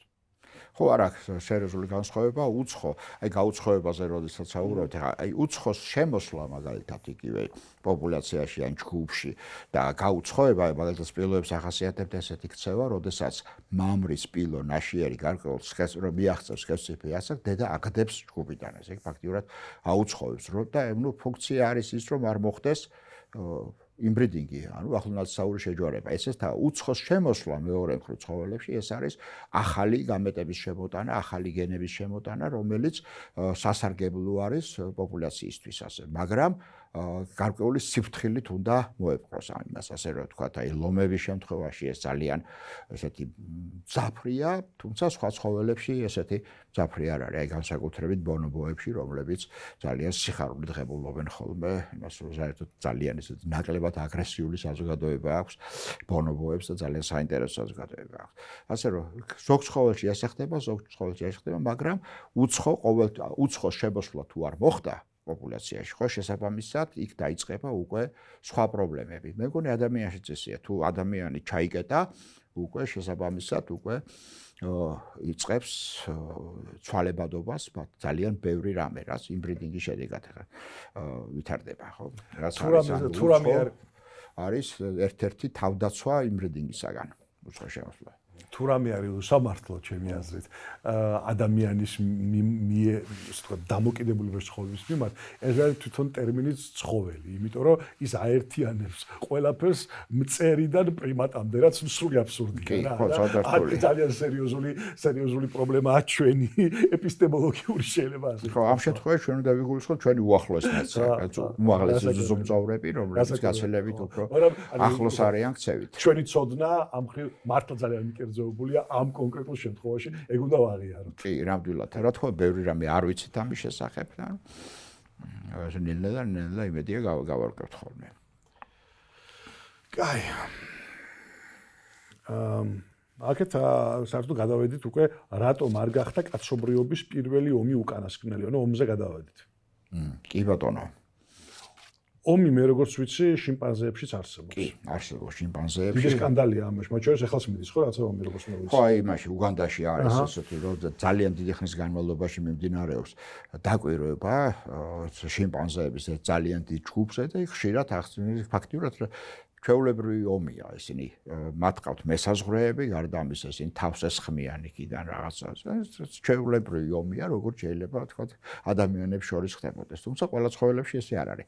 ნუ შიმპანზე მაინც ახლა განსაკუთრებით ახლონათესავი არის ჩვენიდან, ბევრი რაღაცები მაინც მსგავსი გვაქვს. ნუ რა ვიცი, ჩემის აზრით პირველი ომი იმიტომ არ გახდა უკანასკნელი, რომ გამარჯვებული არსებობდა იმაში და გამარჯვებული არის ის, რომელიც თქვა მოიპოვებს რესურსს და რაც არის ძალიან კარგია. რესურსი ყველაფერი შეიძლება იყოს თავისთავად. ამიტომ, რა თქმა უნდა, ის გააგრძელებს ისე დამატებითი რესურსის მოპოვებას. შემთხვევაში, რომ ალბათ იქნებოდა უკანასკნელი, თუ არანაირი შედეგი არ ექნებოდა იმას. არანაირი შედეგი შეიძლება დაიხოცა ორივე ჯგუფი, ვერაფერი შედეგი ვერ მიიღეს. მე მგონი რომ მაგ შემთხვევაში არ იქნებოდა უკანასკნელი, იმიტომ რომ ადამიანს აქვს უნიკალური უნარი ერთი და იგივე შეცდომა დაუშვას მრავალჯერ. მით უმეტეს თაობებს შორის ეს ცოდნა ხო საერთოდ ამიტომ რაც ცოდნა დამანგრეველი იყოს, ხო ვინ იფიქრებდა რომ პირველი მსოფლიო ომის მერე რომელიც იყო ერთ-ერთი ყველაზე გამანადგურებელი ომი 20 წელიწადში კიდევ უარეს დაიწყო. ადამიანებს ეს უნარი აქვთ რომ სისულელები გავაკეთოთ მრავალჯერად. ხო, აი ესეთი ომებს მაგალითად ცხოველებში არ ხდება, კი არის რა თქმა უნდა, ბრძოლები არის შედეგები, ნუ ამას თავისი ფუნქციაც არის. აი თვითონ ამ ბრძოლებსაც, როდესაც თქვა ომი ძნელი სათქმელი, შიმპანზეების შემთხვევაში შეიძლება მოვიყვანოთ, მაგრამ ეს ბრძოლები, რომლებიც ცხოველებში არის, მას ძალიან მნიშვნელოვანი ფიზიოლოგიური დატვირთვა აქვს. ეს რიტუალიზირებული ბრძოლა და ის მაგათ ეს იქნება თქვა ირმებში იქნება თუ რომელ ცხოველშიც იქნება ის საკმაოდ კარგად მოქმედებს მათ ფიზიოლოგიაზე და გამრავლების შესაძლებლობებზე. ანუ ეს კონფლიქტური სიტუაცია უშუალოდ აღიქმება ცხოველებში, უბრალოდ აისახება ცხოველებში, როგორც გამრავლების საუკეთესო საშუალება. ეს აი მაგალითად, როდესაც იშვიათი ცხოველების გამრავლებაზე არის ლაპარაკი, ხოლმე ძალიან ხშირ შემთხვევაში იყენებენ, როდესაც ეს გაშვებული ყავთ მაგალითად ერთი წყვილი მდედრი და მამრი და იქვე ახლოს, მაგრამ მიუსწომლად არის მეორე მამრი, რომელიც კონკურენციას აღიქვამს. ნუ ესეთი ბრძოლები მათთვის სასარგებლოა, მაგრამ აი ეს ბრძოლები რაც ხდება, არ ვიცი, რამდენად სასარგებლო იყო ადამიანის საზოგადოებისათვის, ერთი რომ რაღაც გარკვეულ ტექნიკურ პროგრესს შეებოდა. იქ აშკარაა სარგებელი. ნუ მოდი ესე ვთქვათ, რომ ომი ხო მხოლოდ განადგურება არ არის, ომი არის ასევე საზრისების ძალიან დიდი წყარო რა. ადამიანები ომებზე წერენ თავიანთ თავარ ტექსტებს, ხო, შემთხვევითი ხო არ არის, რომ პირველი ევროპული ცივილიზაციის ტექსტი რაც არის ომზე. რაღაცნაირად გადარჩა, სხვა ტექსტებიც იყო, მაგრამ რატომღაც ეს ტექსტი აღმოჩნდა ყველაზე ძვირფასი, ხო? ანუ ეს არის საზრისების მობილიზაციის საოცარი წყარო და შესაბამისად ადამიანებისთვისაც ეს ერთმნიშვნელოვანი არ არის, როგორც ჩანს, ძალიან დიდი ხნის განმავლობაში ომი მხოლოდ ნეგატიურია თუ არა. და რაღაცა პერიოდში ალბათ ბევრად უფრო ახალი სივრცეები უნდა აღმოაჩინონ და გამოიგონონ ადამიანებმა, რომ მათი დიდი ნაწილი მიხვდეს, რომ ომი საჭირო არ არის. ანუ რაღაცა სხვა უნდა იყოს გასაკეთებელი და პირველ საზოგადოებებში, რომლებიც საკმაოდ მარტივი სტრუქტურით გამოირჩეოდნენ, ასეთი წყარო საზრისების ბევრი არ ყოფილა და ომი ბევრად უფრო დამაჯერებელი საქმიანობა იყო, ვიდრე შეიძლება დღეს. ხო რა, გარდა ამისა, ალბათ ომი ადამიანებშიც ალბათ აქვს ფუნქცია, რაც არის რიცხოვნობის რეგულირებაც. რაც იყო ეს თავისთავად ესეთი თეორია, რომელიც ძალიან არაპოპულარული თეორია, მაგრამ ცხოველებში როგორ არის ეს ადამიანი არის არსება, რომელიც ასე ვთქვათ გამოსულია ეკოსისტემიდან. მას ყოველ შემთხვევაში ესე თვლის თვითონ, მას არ აყავს მარეგულირებელი. აი მაგალითად თუ უმტაცებლო, აი მაგალითად იგივე ავსტრალიისა და ის რა ვიღოთ ხო, ბოცვერების სიტუაცია, ბოცვერებს არ ქონდათ დაცებელი და მთლიანად კინაღამ გაანადგურა და დღემდე პრობლემა დგება იმაზე. შესაბამისად ადამიანიც ესე აი მრავლდება სადამდე. მას არ აქვს, ასე ვთქვათ, სხვა ცხოველებსა განსხვავებით, მათ აქვს ადამიანს არ აქვს გარემოს ტევადობა, ხო? მას შეუძლია გამრავლდეს, რომ ცხოველებში როგორ არის, რაღაც გარკვეულ პერიოდამდე ისინი რაღაც გარკვეულ სიმჭიდროვეს როგორც კი მიაღწევენ, შობადობა ცირდება. აქ ბევრი სხვადასხვა მექანიზმები არის, მე მგონი ხა მექანიზმებზე ლაპარაკი არ არის საჭირო, მაგრამ ადამიანს ეს არ აქვს, მას შეუძლია უსასრულოდ გამრავლდეს. ასეთ შემთხვევაში თუ არ მოხდა რიცხოვნობის შემცირება და როგორც წესი, მაღალი სიმჭიდროვის დროს იზრდება აგრესია. ხო, მაგრამ ეს მე მგონი, მე ვიცი რომ ეს თეორია არსებობდა განსაკუთრებით 60-ან 70-ან წლებში, მაგრამ რაც ჩვენ გვაჩვენა დემოგრაფიის განვითარებამ, როგორც დისციპლინის არის, რომ სინამდვილეში რაოდენობა ავტომატურად იკლებს ცხოვრების ხარისხის გაუმჯობესებასთან ერთად. იმიტომ რომ შესაბამისად აღარ არის საჭირო მაინც და მაინც ომს მიმართო და ზოგადად ეს ბიოლოგიური ახსნა რამდენად მუშაობს ადამიანის საზოგადოებების, როცა ჩვენ დიდ რაოდენობებს უყურებთ, ეგ მართლა დიდი საკითხია. ხოდაშორის მაგალითად ძალიან საინტერესო ამბავია 30-იან წლებში აი ეს გაეროს წინამორბედი რო იყო ერთა ლიგა იმან თხოვა აინშტაინს, რომ გვითხარიო რატომ ხდება ომებიო და აირჩიე ვინმეო, ვისაც ასევე რამე ტექსტი დააწერინებო და აინშტაინმა თავის ტექსტი დაწერა და გაუგზავნა ფროიდს. არსებობს ეს ფანტასტიკური მოკლედ ორი ტექსტი, სადაც აინშტაინი არის ინსტიტუციონალისტი, როცა ამბობს, რომ ომები იმიტომ ხდება, რომ არ არსებობს ზენაციონალური ინსტიტუცია, რომელიც გააკონტროლებს და ეს სასაკოლე რევერანსია ერთა ლიგაზე, რომელმაც უნდა გავაკონტროლოს. და იქ არის ლაპარაკი, რომ აი ვიწრო ელიტებს აინტერესებს ძალაუფლებისთვის, იარაღის გაყიდვისთვის, ამიტომ ასულელებენ ხალხს და შესაბამისად ომები ამიტომ იწყება. და როგზავნის ფროიდი ძალიან თავაზიანი კი არის, მაგრამ იქ ჩანს, რომ ბევრად უფრო სკეპტიკურად არის განწყობილი და ის ფიქრობს, რომ რაღაცა არის ადამიანში. ოღონდ ეს არ არის ბიოლოგიური, ცხოველური აგრესია. რაღაცა არის მის სტრუქტურაში, რაც ომს თითქმის გარდაუვალ მოვლენად ხდის. ეხლა ძალიან მნიშვნელოვანია უნდა ვთქვათ, რომ გარდაუვალს რო ვამბობთ, ეს არ ნიშნავს იმას, რომ ეს არის მუდმივა, ხო, რომელიც სულ იქნება ყოველთვის ერთნაირად. ლაპარაკი არის ჩემი აზრით ცოტა უფრო რთულ სიტუაციაზე, როცა შეიძლება გქონდეს მშვიდობის საკმაოდ ხანგრძლივი პერიოდი, მაგრამ ეს არ ნიშნავს, რომ უცბად ისევ ომის საფრთხე ან ომის რეალობა არ დადგება.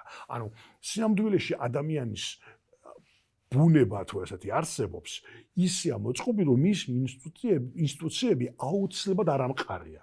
რაც არ უნდა მან შექმნას წესები, რომელიც იცავს ომისაგან, ის წესები ყოველთვის შეიძლება გადაგვარდეს. დეგრადაცია მოხდეს და ისე ომი გამოიგაჩნდეს. ამიტომ ჩვენ იმაზე კი არ ვლაპარაკობთ მაინც და მაინც, რომ ომი სულ იქნება და სულ მილიონობით ადამიანი დაიხოცება. არამედ ომი არის შეაძლებლობის ჰორიზონტი, რომელიც ნებისმიერ წამს შეიძლება გამოჩნდეს. თან ვერ გაიგებ ამისგან თავი როგორ დაიცვა. იმიტომ რომ შეიძლება ხო არის რომ სულ უნდა გვახსოვდეს ომის საფრთხე და სულ ამაზე ვილაპარაკოთ. ზუსტ საპირისპირო შეიძლება აღმოჩნდეს, ხო? მაგალითად, რუსეთში ალბათ ყველაზე ხშირად ლაპარაკობდნენ მეორე მსოფლიო ომის მერე, არა, იმ ფაშიზმზე, რომ ფაშიზმს უნდა ვებრძოლოთ და მივიდნენ სიტუაციამდე, რომ თავის ქვეყანაში დაბადეს ფაშიზმი, ხო? ანუ ეს არანაირად არაფრის გარანტია. ეს პარადოქსია. ხო, იმიტომ ზუსტად რომ ყველაფერს ადამიანები ქმნიან არის არამყარი. ეს არის ჩვენი წყევლად და ჩვენი, რა ვიცი, კურთხევად შეიძლება ასე ითქვას, რომ ერთსა და იმავდროულად ცვლილებაც შეგვიძლია, მაგრამ ეს ცვლილება შეიძლება ყოველთვის კატასტროფული იყოს. კი, იმედია ლემინგები ვით არ განვითარდება მე, რომ ნაწილი ბიდის და თავს იხჩობს ეს. ბოლო კითხვა? კი ბატონო. ადამიანმა აგრესიის მართვა ისწავლა თუ უკეთ დამალვა. ვიცით რა, როცა ადამიანი აგრესიის მართვაზე არის ლაპარაკი, ხა როგორც ბიოლოგს ერთად უფრო ბიოლოგიური მექანიზმები მოდის თავისი იმითი, რა ქვია, სხვადასხვა ფერმენტებითა და ჰორმონების მონაწილეობით. მაგრამ თუმცა მე ვფიქრობ, რომ პრინციპში ორივე ერთი და იგივეა. დამალვაც მართვის ერთ-ერთი ფორმაა. ხა მართვა შეიძლება დამალო, მაგრამ თუ ისევ რახან ესე ვთქვით, რომ აი მაგალითად აგრესიის ერთ-ერთი მნიშვნელოვანი არსებობს ესეთი ფერმენტი მონოამილოქსიდაზა, რომელიც იწვევს, თქვათ, რომელიც არეგულირებს აგრესიას, შესაბამისად მისი კონცენტრირების ცვლილება ცოტა რთულად წარმოსადგენი არის. შეუძლია თუ არა ადამიანს ამის, ანუ ეს პირას ბიოლოგიური მექანიზმი, ანუ მან უნდა დამალოს აგრესია, თავი შეიკავოს და შემდეგ უნდა განვითაროს. ასე რომ ჩემთვის ეს დაახლოებით ერთი და იგივე საკითხი არის. მართვა და დამალვა მართვის ნაწილს წარმოადგენს. და რა ვთქვათ, ბიოქიმიური მექანიზმების მართვა ცოტა რთული საკითხია.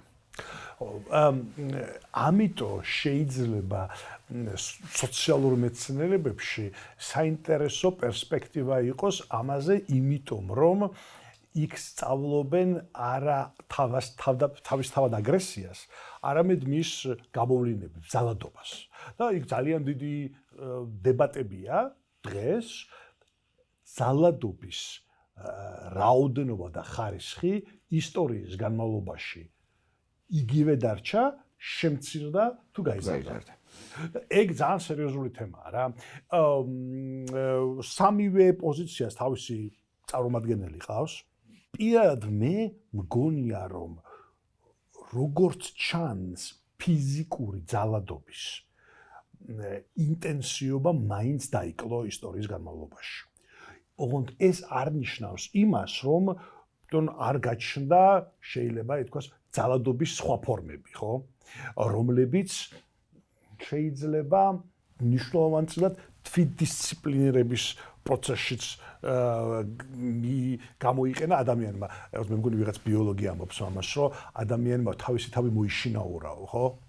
და იგულისხმება სინამდვილეში ის, რომ ადამიანმა საკუთარი თავი დაუქვემდებარა კონტროლს, წვრთნას და რასაკვირველი ინდივიდუალურ შემთხვევაში კი არ მოხდა ეს, არამედ საზოგადოებრივ შემთხვევაში. წესების ერთობლიობით, ხო? რაც ჩვენ ვილაპარაკეთ მაგალითად დუელების გაუქმებაზე, როცა უშუალო პირდაპირ იმპულსი ძალადობისკენ უნდა გადაავადო და უნდა დაელოდო სასამართლოს, რომელიც შეიძლება წლები მიმდინარეობდეს. მაგრამ ძალადობის ეს აქტი არ განხორციელდა, ანუ აგრესიამ თავისი გამოვლინება ვერ პოვა, ხო? და შესაბამისად, როგორც ჩანს, ამაზე მონაცემები თლათ ერთმნიშვნელოვანი არ არის, მაგრამ მაგალითად ეს ოჯახური ძალადობა მაინც საუკუნეების განმავლობაში იკლებს. ომების რაოდენობაზე ბოლომდე დარწმუნებული არ ვართ, იმიტომ პირველ და მეორე მსოფლიო ომმა რასაკვირველია სტატისტიკა ძალიან გააფუჭა, მაგრამ იმისი თქმა, რომ ძველ პერიოდში ასეთი ტიპისაც გენოციდური ჟლეტები არ ხდებოდა, ესეც არ შეიძლება, იმიტომ იქაც ხდებოდა და ხდებოდა, ხო? ამიტომაც სავარაუდოდ მაინც ძალადობის ინტენსივობამ ისტორიაში დაიკლო, თუმცა ეს არ ნიშნავს იმას, რომ არ გაჩნდა სხვადასხვა ფორმები, რომლებიც ძალადობის სუბლიმაციას წარმოადგენს. აი რაღაცნაირ უფრო მაღალ დონეზე აყვანას და რახან ჩვენ ვილაპარაკეთ ამდენი ლიტერატურაზე, დოჩანაშვილს აქვს შესანიშნავი მოთხრობა, რომელსაც ქვია ვატერპოლო. და იქ ძალიან უცნაური მომენტია, იქ არის კონტრასტი მუსიკოსსა და ცოტა იყოს მტრულად გამოყვანილ სპორტსმენს შორის. მაგრამ ყველა საინტერესო ეგ არ არის, ყველა საინტერესო ის არის, რომ როცა დოჩანაშვილი აღწერს მუსიკის გავლენას თითქმის იგივე ძალადობრივ ტერმინებში აღწერს როგორც სპორტის. რაღაცა აზრით თითქოს ეს მუსიკაც ისეთია, რომ დაიპყრობს ადამიანს და იმას ფიზიკური ტკივილი გაუჩნდება, როცა usmens და ავად გახდება და ასე შემდეგ, ხო? ანუ ლაპარაკია იმაზე, რომ აი ამ ომიდან, ფიზიკური ძალიან სასტიკი სპორტიდან გადასვლა მუსიკაზე და ხელოვნებაზე არის უბრალოდ ფორმის შეცვლა იმ ძალადობისა, რომელიც მიუხედავად ამისა რჩება ადამიანის ცხოვრების ნაწილად. არ ვიცი, რამდენად დამაჯერებელი და ხო, რა, ჩემთვის ეს აბსოლუტურად ლოგიკურია, იმიტომ რომ რითი ძალადობ, მაგას პრინციპში მნიშვნელობა არ აქვს, ეს მუშტი იქნება თუ რაზე იქნება ისინი. დაუყოფილოთ თავისთავად აგრესია მაგალითად ცხოველებში რო არის, ზოგადად ძალიან მნიშვნელოვანი საკითხია, ძალიან ბევრი ქმედება სწორედ ქცევის ფორმები სწორედ აგრესიით არის გამოვლენილი და ძალიან დიდი ინტერესის ქვეშ იმყოფება სწორედ აგრესიის შესწავლა. თუმცა თავიდან მაგალითად ლორენცი თვლიდა, რომ თქვა აგრესიის დაგროვება ხდებოდა და შემდეგ რაღაცნაირად უნდა მოხდარიყო განმუხტვა, მაგრამ აი ესეთი რაღაცა, რასაც შეიძლება ცხოველებში მსგავსი გავაკეთოთ, გარემო პირობების შედეგად შესაძლებელია, რომ შეიცვალოს, ანუ აგრესია ცვალებადი გახდეს, ანუ ან შეინიხოს, ან შეიმცირდეს, ან რაღაცა. იგივეა, რაც ვთქვათ, ეს რასაც ადამიანებში გარემო ცხოველებში შეიძლება გარემო პირობები სხვა იყოს, ადამიანებში სხვა, მაგრამ ის რაც ჩვენ გარშემო გვაქვს, მან შეუძლია, რომ სწორედ შეცვალოს, ვთქვათ, დაწიოს დაბლა აგრესია, ან რაღაცა სხვა ფორმაში გადაიყვანოს და შემდეგ აი როგორც მაგალითად მუსიკის შემთხვევაში ეს ძალიან საინტერესო ის არის, კი, რა თქმა უნდა, შეიძლება. მაგრამ ჩემი აზრით ამან არ უნდა შეგუშალოს ხელი იმის დანახვაში, რომ ჩვენთვის ძალიან დიდი მიღწევაა, როცა ფიზიკური ძალადობა იკლებს და შესაბამისად თუ სხვა გზა არ არის, გვირჩევნია ეს სუბლიმირებული ფორმები არსებობდეს, ვიდრე პირდაპირი და აი ეს გამანადგურებელი, ხო და ალბათ ცივილიზაციის ამოცანაც ეგ არის, რომ თუ ვერ გააქრობ იმას, რაც როგორც ჩანს ადამიანის სტруქტურაში ჩაწერილია, მისცე მას ისეთი ფორმები, სადაც ის კულტურულად პროდუქტიული, მაგრამ ფიზიკურად არ დამანგრეველია. აი მაგალითად იგივე ეს აგრესიათა ბონობოები რამოდენჯერ ვახსენე, რომელიც შეიძლება ჩაითვალოს ერთ-ერთი ყველაზე უფრო ნაკლებად აგრესიული ცხოველები და ესენი აგრესიას ყოველთვის ცდილობენ, რომ ჩაახშონ მაგალითად იგივე გრუმინგით, სხვადასხვა ასე ვთქვათ ადამიანის ენაზე მოფერებით და იმით, რაც ასევე ვთქვათ აგრესიის მართვის ერთ-ერთი ფორმა შეიძლება იყოს ესე. მსგავსი შეიძლება ეს ადამიანი როცა ვიღაცა მოდის და დაგაწყნარებს გესაუბრებთ, თუმცა რამდენადაც ვიცი იყო ესეთი მოძრაობა, ხო? ქალების მოძრაობა, რომელიც ომის საწინააღმდეგო მოძრაობა, რაც აბსოლუტურად ახლა რო დავიღოთ დაახლოებით ბონობოების ქცევას გავს. შეურაცხყოფად არ გამოვიდეს. სხვადასხვა თუ ვინმე დაამტკიცა, რომ ფართომასშტაბიანი სოციალური ცვლილება შეიძლება ძალადობის გარეშე, ეს არის ზუსტ ქალების მოძრაობა, რომელმაც მიაღწიეს მნიშვნელოვანწილად თანასწორობას, მიუხედავად იმისა, რომ არავინ არ აუფეთქებიათ და არანაირი ომები არ დაუწყიათ რა. ეს ძალიან შთამბეჭდავი მიღწევა ქალების მოძრაობის და შესაბამისად, მე არ მგონია, რომ ეს მაინც და მაინც იმიტომ, რომ ისინი ქალები იყვნენ, არამედ იმიტომ, რომ სტრატეგია იყო სწორი და შესაბამისად ალბათ სხვა ყველა მოძრაობამაც სოციალურმა ეს უნდა გაითვალისწინოს. ხო, ალბათ, იმიტომ რომ ეს მართლა ესეთ საინტერესო პარალელია ძალიან. მორჩით? ხო, რა ვიცი, მე მგონი მორჩით. შვენიერი სასიამოვნო იყო ძალიან. ჩემთვის ძალიან სასიამოვნო იყო, ძალიან საინტერესო იყო ეს.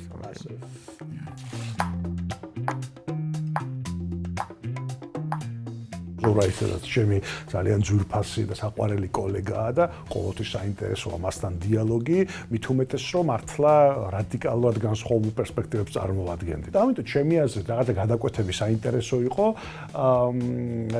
თანხმობებიც, უთანხმოებებიც, საკითხები, რომელზეც მართლა თქვა არასოდეს არ მიფიქრე ასეთი შედარებები ადამიანისა და ცხოველს შორის, რადგან ნუ ძირითადად მან ჩემი საქმე ცხოველებია, ასე რომ უფრო სხვანაირი. ახლა ხშირად ხდება, სწორედ ესეც საუბრების მე უკვე სხვანაირად უყურებ თითოეულ მაგალითად ქცევის ფორმა იქნება თუ რა იქნება და რაღაც ალბათ გავაგრძელებ რაღაც ანალოგების მოძებნას კიდევ არის თუ არა მსგავსება ასეთ საქციელებში.